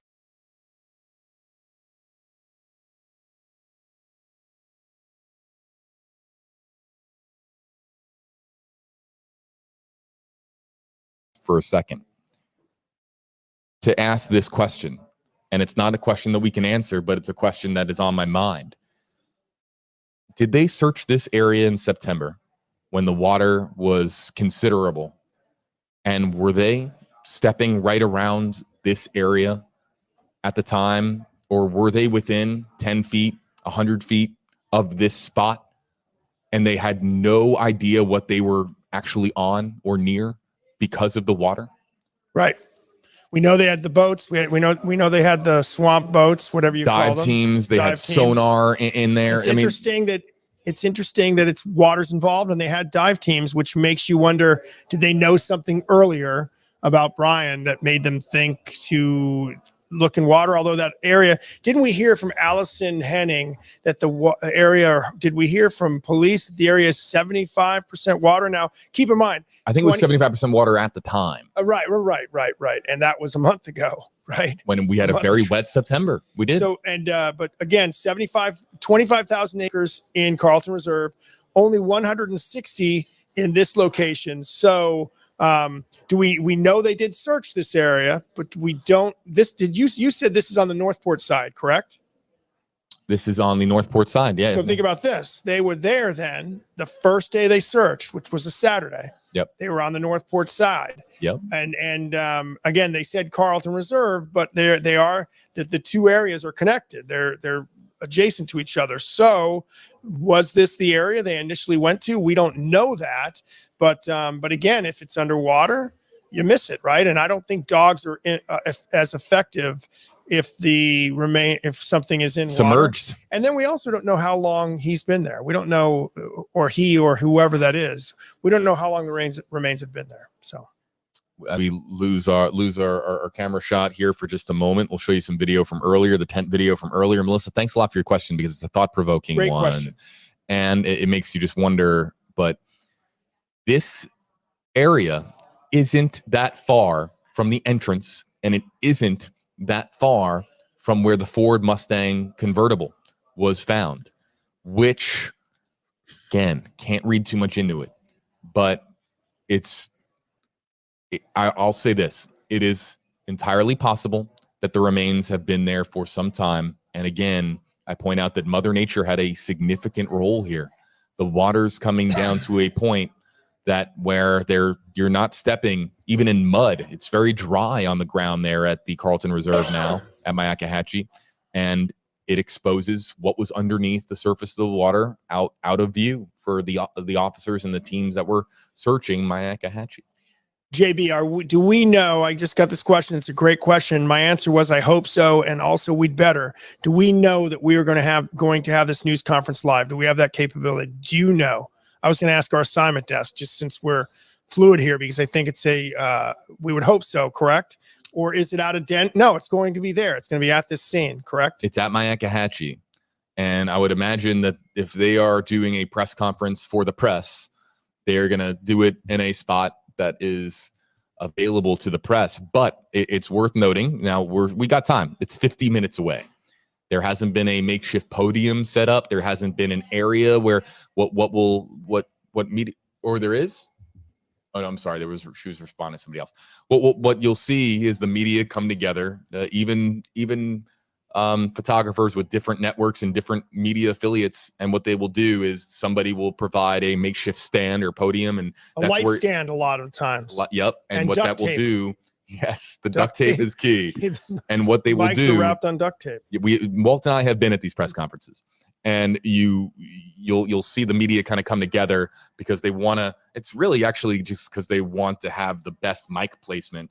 You know, when you'll see a press conference at an area like this, and you'll see it looks like there's I don't know, 50 to 60 microphones all like piled onto one spot, and you're thinking, why don't they just use one microphone? It's because they don't have the technological capability to do one microphone. Right.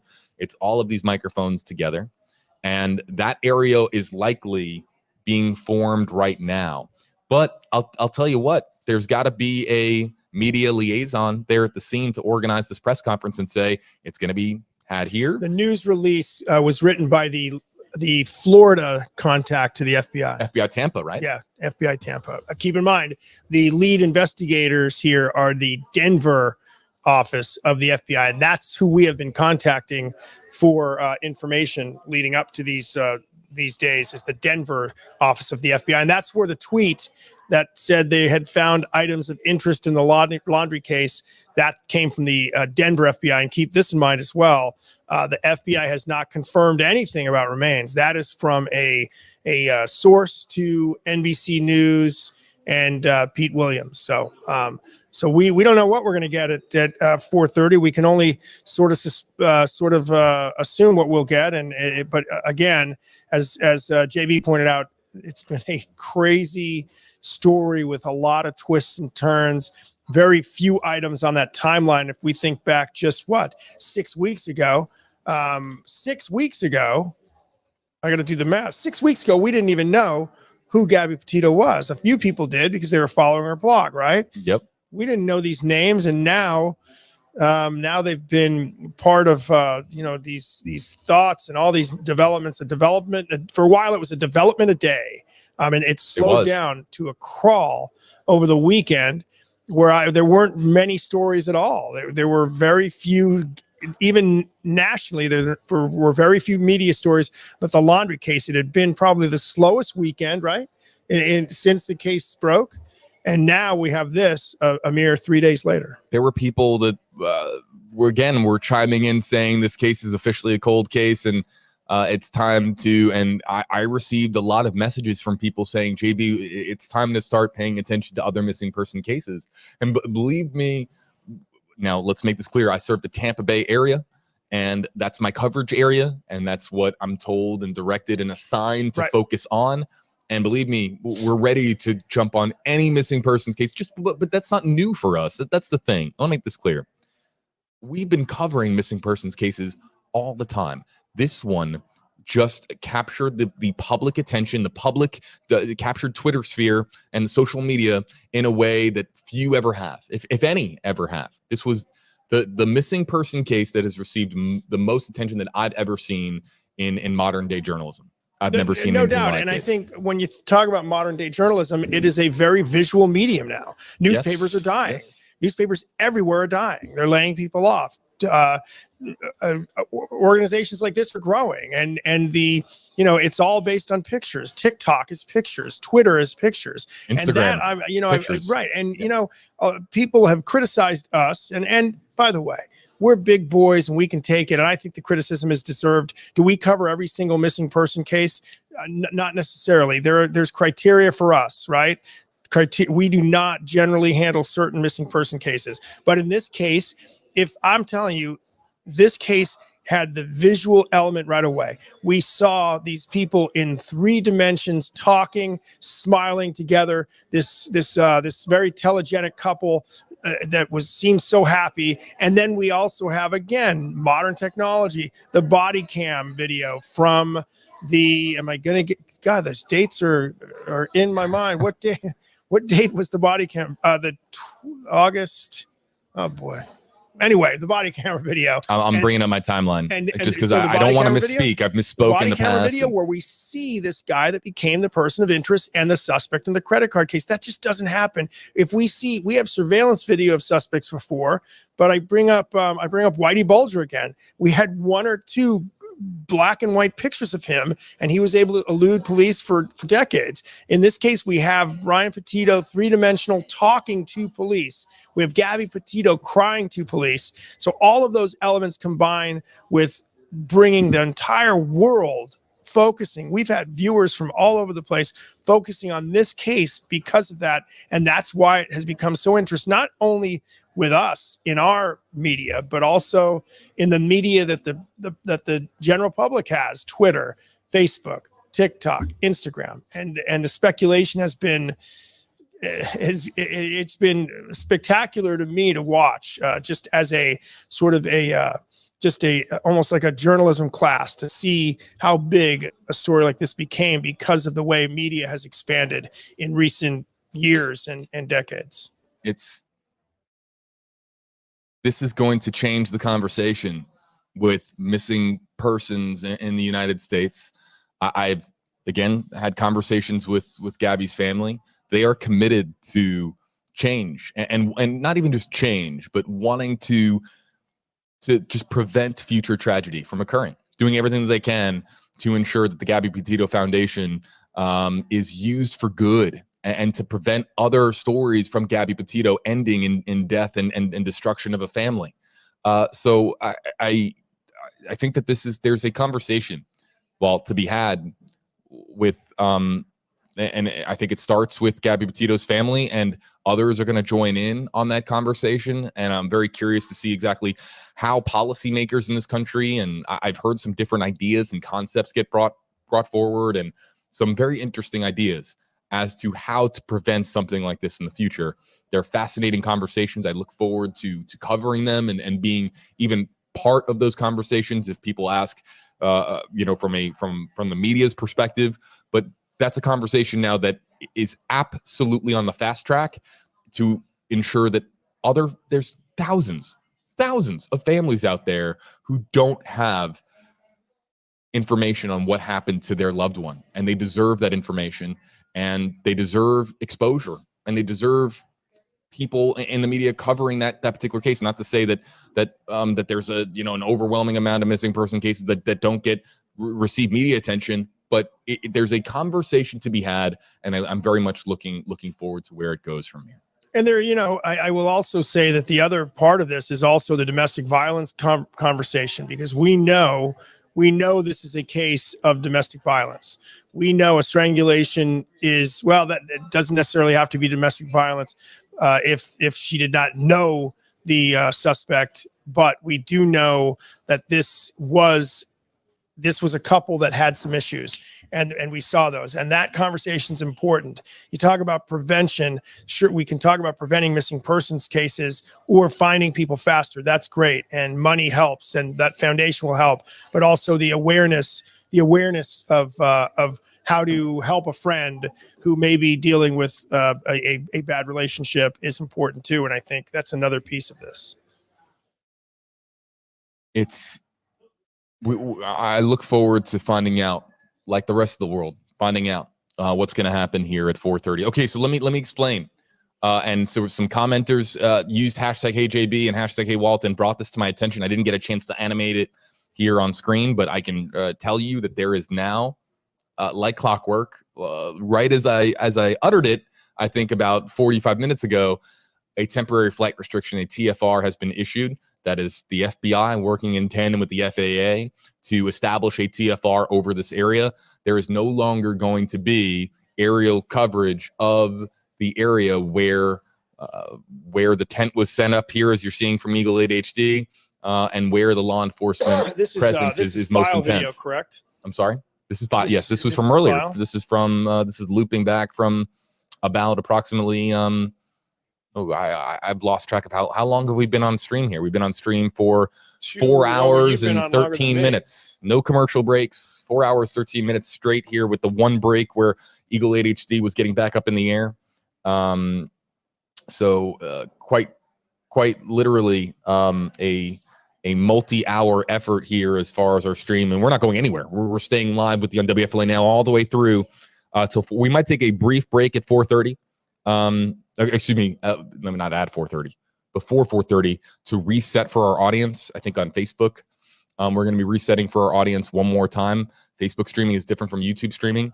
So we are going to be stepping away at, I believe, somewhere in the 4:30, or excuse me, the 4 o'clock half hour before 4:30. But believe me, we're going to be live across all platforms for this again, 4:30 Eastern, FBI press conference on the laundry search. Well, what are you expecting as far as information? What are you expecting to learn at 4:30? Do you have any expectations whatsoever, or are you a blank slate?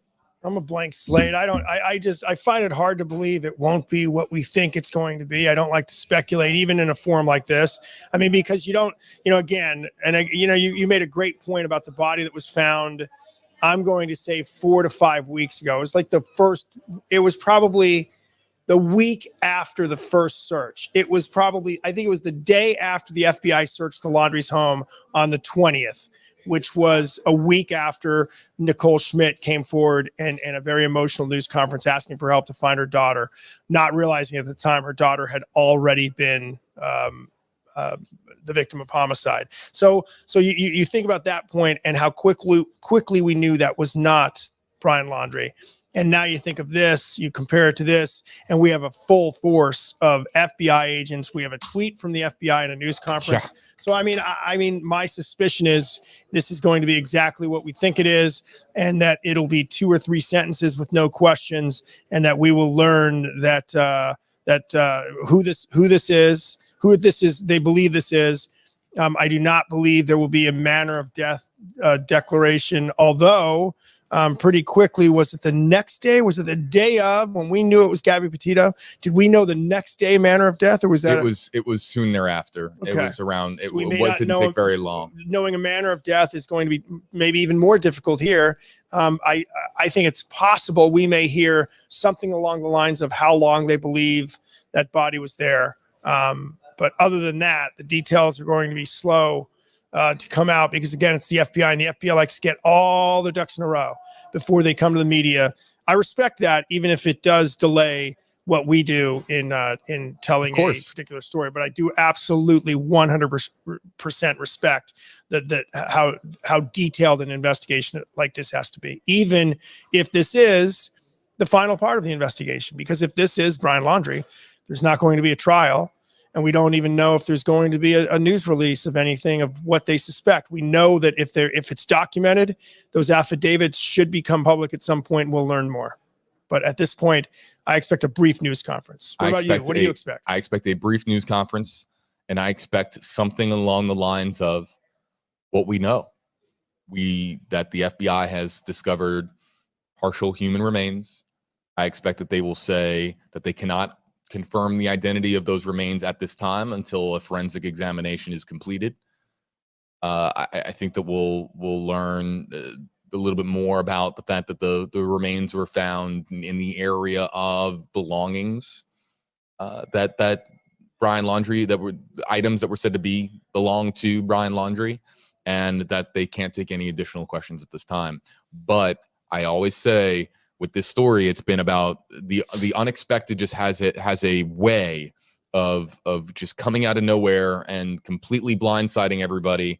And I guess you could say that it's about that we're owed something that isn't out of left field, that it isn't going to be entirely unexpected of a press conference. But there have just been so many unexpected twists and turns in this case that I quite literally don't have any idea of what to expect, but that's what my brain goes in thinking, that we're going to find out that the remains have been that they have found partial remains, and that it is going to be connected to the belongings that were discovered here at the Carlton Reserve. So if those belongings, I believe that that they could very well tell us who they think those belongings belong to, if you will.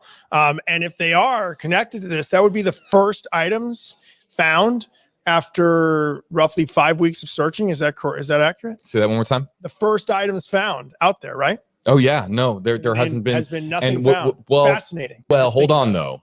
there's the chance that they found something and they just didn't tell announce it us. to the media. Very And possible. that has been speculation for weeks. People Right. saying, oh my God, did they find something? And that's the reason that they're searching endlessly here. But I'd be very curious to know. There were, when I tell you, Walt, that I got so many angry messages that weren't necessarily directed at me, but were sent to me. Viewers that were angry that their taxpayer dollar was being used at a search that the viewer was so certain that Brian wasn't here, that he was chilling on a beach. We had questions about a yacht recently. All of these wild theories out there. And people saying, could he be on a beach in Mexico, kicking up his feet on a yacht and hanging out? Could he be on the Appalachian Trail? Could he have made it all the way to Canada?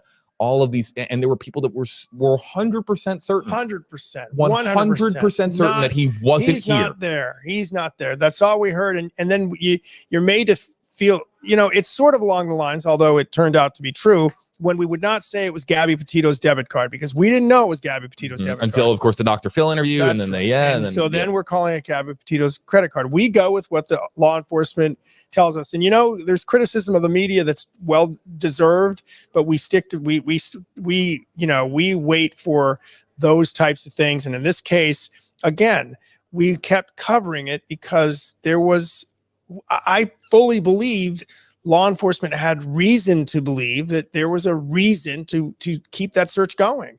And then, but ironically, when they finally slowed it down to a crawl, right, the last 2 days, it's just interesting that today, it could be the day that final piece is sort of revealed. Not necessarily the final piece, but one of the final pieces. Go back to any stream that we have done in recent weeks, and people asking, JB, is he in Mexico? JB is in Canada. Why are they searching the reserve? Why are there been potentially millions of dollars or $1 million+ whatever the amount will end up being, the bill for the search? Why has there been so much taxpayer money committed to searching here when clearly people are saying they're not finding anything? Why are they committed to the search here? And I'm on record saying over and over and over again, you have to have a certain level of confidence, a high level of confidence with the FBI, because they likely have information that the public doesn't have that leads them to be committing that much attention and be putting that many resources here at the Carlton Reserve. And here we are. So I'd be very curious to hear from those people that would email me or not even email me, but direct message me on my Instagram or on Facebook, people that were just so passionately convinced that he wasn't here. And and I said, no, you have to listen. There's a process and there's a reason that they're looking here. And I would just be very curious to what those people are saying today. And I'm a cost guy. I think government spends too much money or they don't spend it efficiently. That's I've kind done of your many thing. Stories, what? That's kind of your thing. Well, it is, and I've always, as I am privately, and I am as a taxpayer, and I am as a journalist, and I like those stories are important because that's our money. That's our money that's being spent. So I get those questions. However, there was an explanation about this search early on, and it kind of makes a lot of sense that the officers out there were on their regular shift, and that that it may not involve as much overtime as people think. That the food was donated in many of the cases, and keep this in mind. These officers, the FBI, I mean, they're paid to do this. So is that a cost? I don't know if that's really a cost. Does it mean other cases got put on the back burner? Yes, probably, more than likely, but I'm not sure in this case, in a case like this, if the cost was ever a concern, I guess, unless they didn't find Brian Laundrie out there. But even then, you have to eliminate possibilities. It is criminal science, right? Science, you eliminate this so you can focus on something else. That's what police do, and that's what they did here. And even though it did take a long time, and will eventually have a price tag, and people will perhaps complain about it if they end up finding the body of Brian Laundrie here. That is what we pay them to do. And I would find it hard to complain about that particular cost, even though that is what I do, is look for misspent money. So that's your beat. here on This on is a News great Channel shot. 8. I know it's filed, but it's a great shot of It's hours. the officers. It's yeah. a couple of hours old here. But still, they're but right near the tent. You can see where they're looking. It's the best vantage point that we have had peeking really through good, these actually, yeah. trees. Yeah. And so let me explain the strategy here, folks. YouTube, again, this is rinse and repeat. YouTube, we're not going anywhere. YouTube, we're going to be live with the on stream. We're going to take a 5-minute break here in about 10 minutes. I want to say in about 10 minutes. We're going to take a 5-minute break just to step away to reset here. An opportunity to drink some water, use the facilities, do what we have to do here, because we have been streaming nonstop without commercial break now for, I think, 4.5 hours. Let's get an update count. We've been streaming now for 4 hours and 24 minutes. We're going to take a 5-minute break. We are going to be ending the Facebook stream. Facebook, and I have a better idea now as far as how to describe this for our audience, but Facebook is more intermittent streaming, while YouTube is more long form streaming, if that makes sense. So we end the Facebook stream, but we relaunch a new Facebook stream, and we'll have, of course, full coverage both before and after the FBI press conference at 4:30 Eastern time. Walt, I want to bring this up here at the end of this Facebook stream because we did have a question and a comment on this earlier, and it pertains to a psychic that got a hold of you last month. And that, when I tell you that created quite a stir on social media, that was a pretty significant stir on social media, because you had shared information about a psychic that had gotten a hold of you and had said that they were going to accurately predict the date that Brian Laundrie was found. So why don't you share? And I reached out to her this weekend. And by the way, investigators use psychics. I have people roll their eyes when I bring up this story, but I'm sorry. It's something that has been used by investigators. And did they use it here? I don't know. But this woman on the 21st of September told me it would be 28 days from then when they would find Brian Laundrie. So at first, if you count the 21st, that meant Monday. But as my wife pointed out, wait a minute, day one is actually the 22nd of September. That means 28 days was yesterday. And the body was found today on day 29. Does it make you believe in the psychic? I don't know. I will tell you this. The psychic predicted also that Brian Laundrie would be alive. That's not accurate.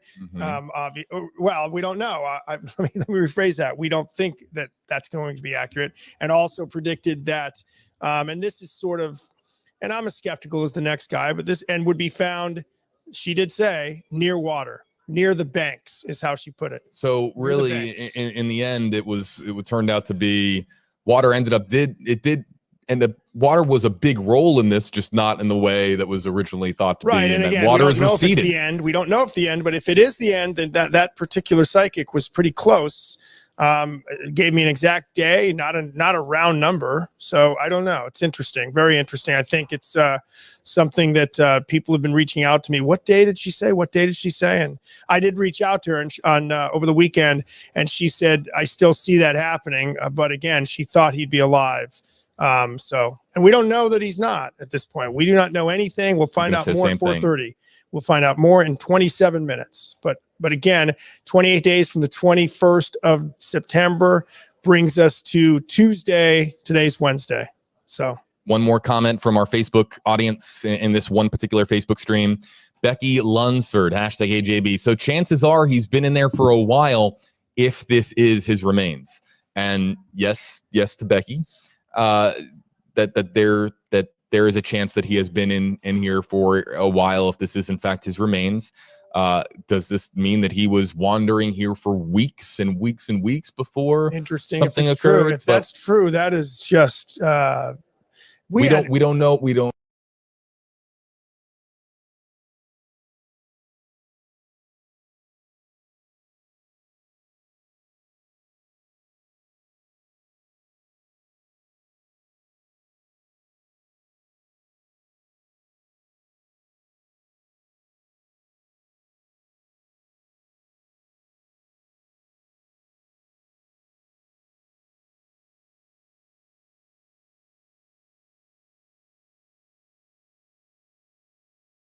able to survive in a place like that. Yes. And most people said it wasn't a big probability that that it was a, you know, it's a 2 to 3 week thing that you would have had to have something to clean the water. You need the water, you need food. We do know something that that he had some skills, but we don't know how great the skills were. So yeah, for all we know, the time of death will be 2 or 3 weeks ago. And the reason the remains were not found was because of the water, and the water has receded, dried up.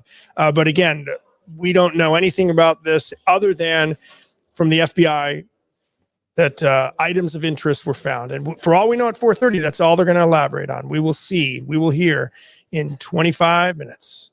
Live on WFLA Now, before and after the press conference here. I haven't seen a podium come together, but I will. Do you have a live pick over there? I do. Let's just hit some buttons here on the touch screen and we can make that magic happen here.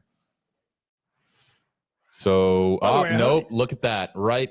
Yeah, see, there's right there's there. the mic stand. That's the mic stand that we were talking about. This is how now media comes together. There's a little plastic. This is new. I haven't seen this anyplace else. It's a little piece of plexiglass or PVC. It's got little holes in it, and it'll fit multiple microphones. I've seen this only here in Florida. I think I was told, I think a photographer invented it. Somebody told me that. But yeah, there you go. You have, how many mics you have? I think you can fit 16.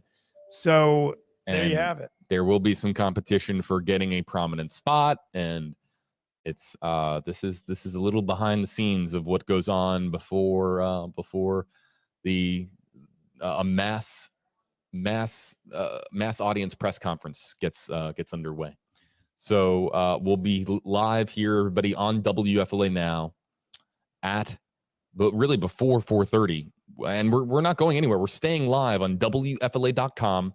The WFLA app. We're staying live on YouTube. To our YouTube audience, hello there. Thanks for spending time with us this Wednesday afternoon. We really appreciate you joining us. I'll just kind of give a shout out, even though that there are landmines as far as YouTube names. I'll just give some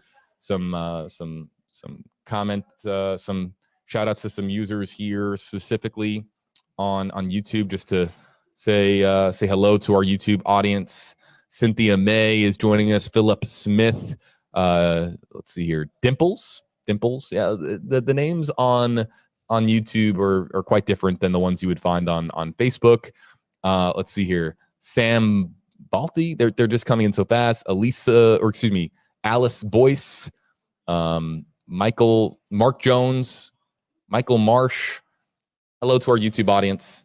And then to our Facebook audience, give some just hello to our Facebook Live audience. Tom, Krista, Rebecca Page, Rebecca Page, Donna Cano, Nancy Rivera, to everybody watching.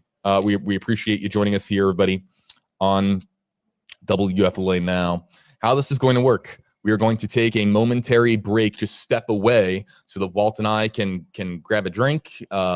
And just, but we're going to leave up this picture. We're going to leave up this picture here from Myakkahatchee, and we'll be back here in about 10 minutes time. To our Facebook Live audience, we're ending this stream, but wherever you're watching from, on whatever television station's Facebook page that you're watching from, because we're live across not just WFLA and not just WFLA JB and WFLA WALT, but we're also live across all of our sister stations, their Facebook pages as well.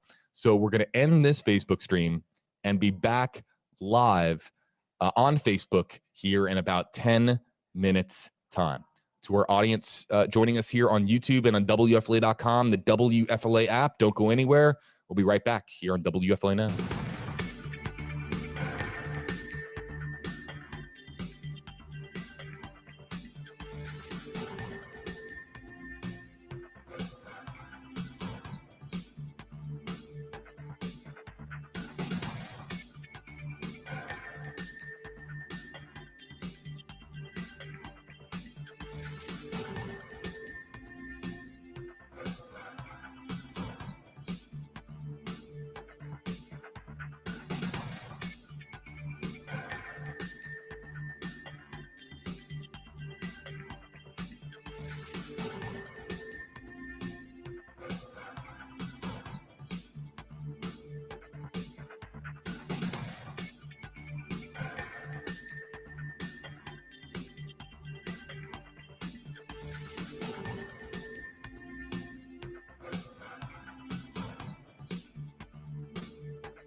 Hold on one second. Hello to our YouTube audience and our audience on WFLA.com, the WFLA app. We're not actively streaming on Facebook right now, but I want to make something very clear to our audience. In fact, we'll do this here live together. This shot, we're in a very remote area, and the shot is very WALT. It is. It's not a great signal. It's not a great signal, but It looks pretty we good, are though. getting up our satellite feed. Let's break in. Let's punch up our satellite feed here.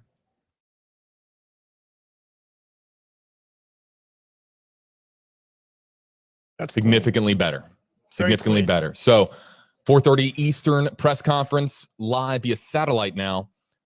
The FBI press conference on the laundry search efforts. We'll have that for you coming up here on WFLA Now.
WFLA Now will begin momentarily.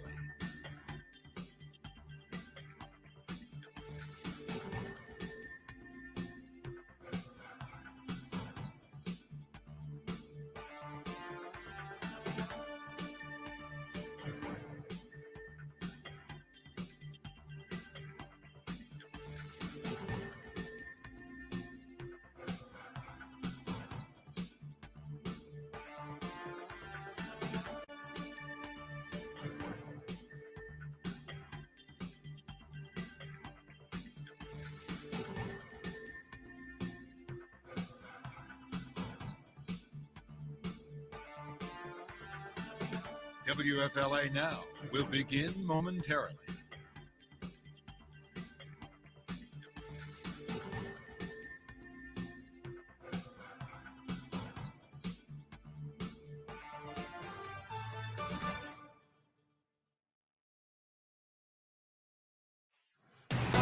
Streaming live on WFLA Now, powered by 1-800-ASK-GARY. Here's JB Buno. Moments away from answers. The FBI calling a press conference after partial human remains reportedly found here at the Carlton Reserve in an area previously underwater and near a backpack that reportedly had items in it that might have belonged to Brian Laundrie. We're about to find out from the FBI themselves what has transpired here today in Florida. Hey there, everybody. JB Buno here with you live on WFLA Now. We are completely honed in here on the makeshift podium that has been set up at Myakkahatchee, right outside where so many different law enforcement agencies have gathered for the discovery, according to NBC News and others that have been reporting this now, the discovery of partial human remains, or what appears to be partial human remains, at Myakkahatchee. That is the area where the silver Ford Mustang convertible of Brian Laundrie was discovered in September. The citation that was put on that vehicle that was right here on Reisterstown Road in our neck of the woods here in the Tampa Bay area in rural Sarasota County. Let's go here live full screen and let's just kind of put up the audio a little bit here and we'll listen in. Just some chattering here in the background, Walt, being joined here on WFLA Now by Walt, WFLA 800 side senior investigator Walt Buteau. And Walt, the entire world's going to be watching this press conference, Absolutely. especially those who have been honed into this story from day one and have not stopped watching and getting updates from us on WFLA and other media outlets as well. Here's what we know from the FBI at 2 hours ago, would have been 2:26. Items of interest, this is from the FBI, a tweet, items of interest were located at the Carlton Reserve this morning in connection with the search for Brian Laundrie. Important timeline there, found this morning around the time perhaps that the Laundries were there, according to their attorney, Stephen Bertolino. An FBI evidence response team is processing the scene. That was, again, that happened early afternoon. We've showed you video of that. And then just a short time ago, 35 minutes ago, media alert, FBI Tampa will brief the media. Now, keep in mind, it's FBI Denver that has led this investigation. And these tweets, by the way, are coming from FBI Denver, but FBI Tampa will brief the media at 4:30 concerning today's developments in the search for Brian Laundrie at the entrance of Myakkahatchee Creek Environmental Park there in Northport, Florida. So that's what we know, and we expect to know more at 4:30. We also know that backpack, we believe, according to NBC, was found near those human remains. We do not know what the remains, how much of the amount of these remains. We do not know that. We don't really know anything about the remains whatsoever other than senior law enforcement officials, sources within senior, or sources that are senior law enforcement officials informing to members of the media that partial human remains, or what appears to be partial human remains, were found in an area that was previously underwater. Right. And that is a huge component here Right. to this story, because we don't know how long the remains have been here. But remember back to September, how wet this area was. I mean, we're talking in some areas knee deep, waist deep Right. in water. Water And moccasins and copperheads and alligators, all that stuff. a tremendous amount of wildlife here at the reserve. It's not all that visible, but we've, gators, you'll find deer, you'll find snakes, you'll find coyotes, panthers, a lot of different wildlife here at the Carlton Reserve, Myakkahatchee, the very rural, vast area of Sarasota County. But we'll go back here live full screen. Here's how this is going to work. The time now, 4:28 Eastern. We don't know how if the FBI is going to be on time here, but of course we're staying here with you live on WFLA now. We're going to wait for the FBI to step up to the podium here, and immediately after the press conference is over, Walt and I are here with you live to break down what we have learned. We're going to take your hashtag HeyJB, hashtag HeyWalt questions, because we're going to learn a good amount here, or at least we can only hope that we're going to be provided with some answers, Walt, and there's going to be tons of questions that are going to get asked in the aftermath of this press conference. Will they answer any of the questions? We don't know. There was somebody, I'm sure they will start, but the FBI would tend to release a statement and then walk on. And keep in mind, again, this is the FBI office out of Tampa, not the lead FBI office out of Denver, which obviously would be the closest office to where the body was found in Wyoming 50 days ago. The body was found on the 19th. So it's been about 40 days, but it was about 50 days ago when, according to various documents, we can narrow down that Gabby Petito was allegedly killed, the victim of homicide, according to the FBI, the victim of strangulation, according to the medical examiner. Live across all of our platforms here on WFLA Now, and we'll again break down what we have learned in the aftermath here on this stream, wherever you're watching from. JB Buno, Walt Buteau here with you live, and we're going to find out here alongside the rest of the world what has transpired today, what discovery has been made. And even though we're going to find out more, we are not going to find out everything, Walt, that the FBI knows. They're going to keep some information, perhaps most information, close to the vest. But they have called this press conference here for a very specific reason, and we're about to find out what that reason is. And, keep in mind, they're going to keep information close to the vest, but it is very possible that they do not know as much as we might think they know. This is not a television show. This is real life. Perhaps the remains were discovered this morning. It's now been only 5 hours since they've had those remains. So what do they know?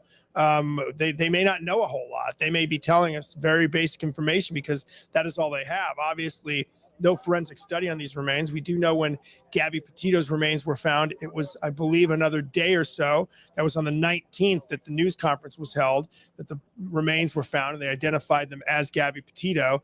But we did not find out the manner of death until, I believe, a day or so later. So patience with the investigators at this point. And the big question is, does this close this case? Is this Brian Laundrie? And do we now have a closed case where we have a homicide, but no live defendant to prosecute? And let's find that out. Begin right there. That is the big question. The partial human remains discovered today at the Carlton Reserve here in Myakkahatchee. Is that Brian Laundrie?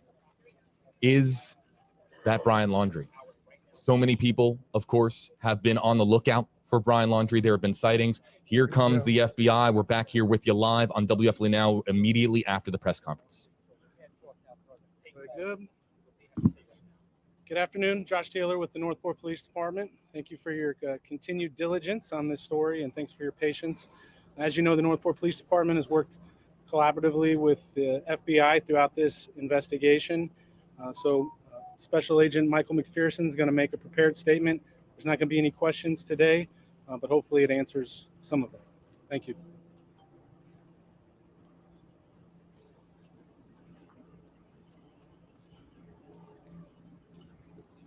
Good afternoon. My name is Michael McPherson. I'm the Special Agent in charge of the FBI Tampa Division. As you're aware, the FBI and the Northport Police Department and our state and local law enforcement partners have been searching the area of the Carlton Reserve for Brian Laundrie, a person of interest in the murder of Gabby Petito. Earlier today, investigators found what appears to be human remains, along with personal items, such as a backpack and notebook belonging to Brian Laundrie.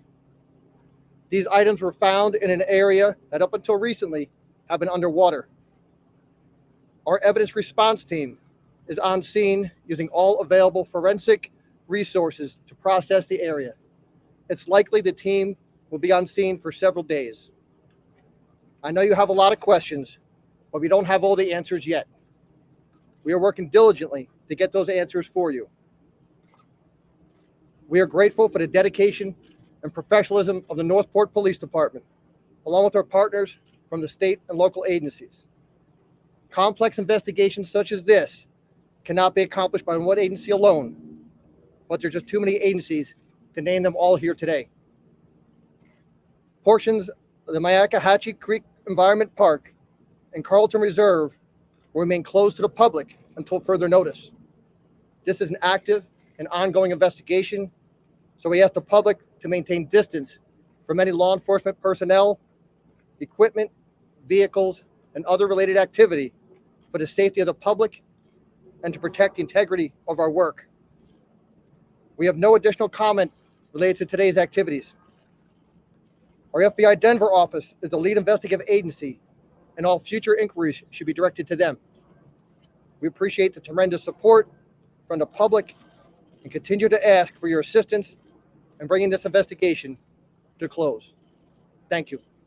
Was the backpack found near the body? Justice for Gabby! Justice for Gabby! Justice for Gabby! Justice for Gabby! Justice for Gabby! Justice for Gabby! Justice for Gabby! Justice for Gabby! Justice for Gabby! Justice for Gabby! Justice for Gabby! Justice for Gabby! Justice for Gabby! Justice for Gabby! Justice for Gabby! Breaking news on WFLA Now. Here's JB Buno.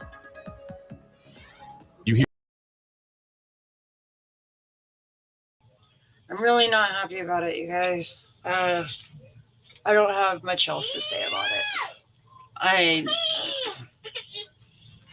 I'm pretty disgusted. I feel like the parents should be held responsible for this. I mean, they knew what area to search, and oh yeah, we know that the water's down, so I'm sure he's right here. Are you kidding me? And they searched that area, so I don't understand it. I just don't. It's sus to me, but I'm not a speculator, as I've stated before and multiple times. So I'm not going to speculate on that situation there.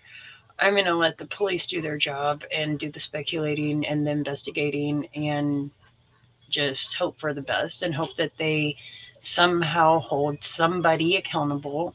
And the Petito family should sue the F word. My mouth usually isn't so restricted, but they should sue for wrongful death. And, you know, for the simple fact, I mean, they took their son out to have their last camping trip. And I mean, they knew. Give me an effing break. They knew. The girl lived with them, for God's sake. I don't. Yeah, somebody's got to be held responsible.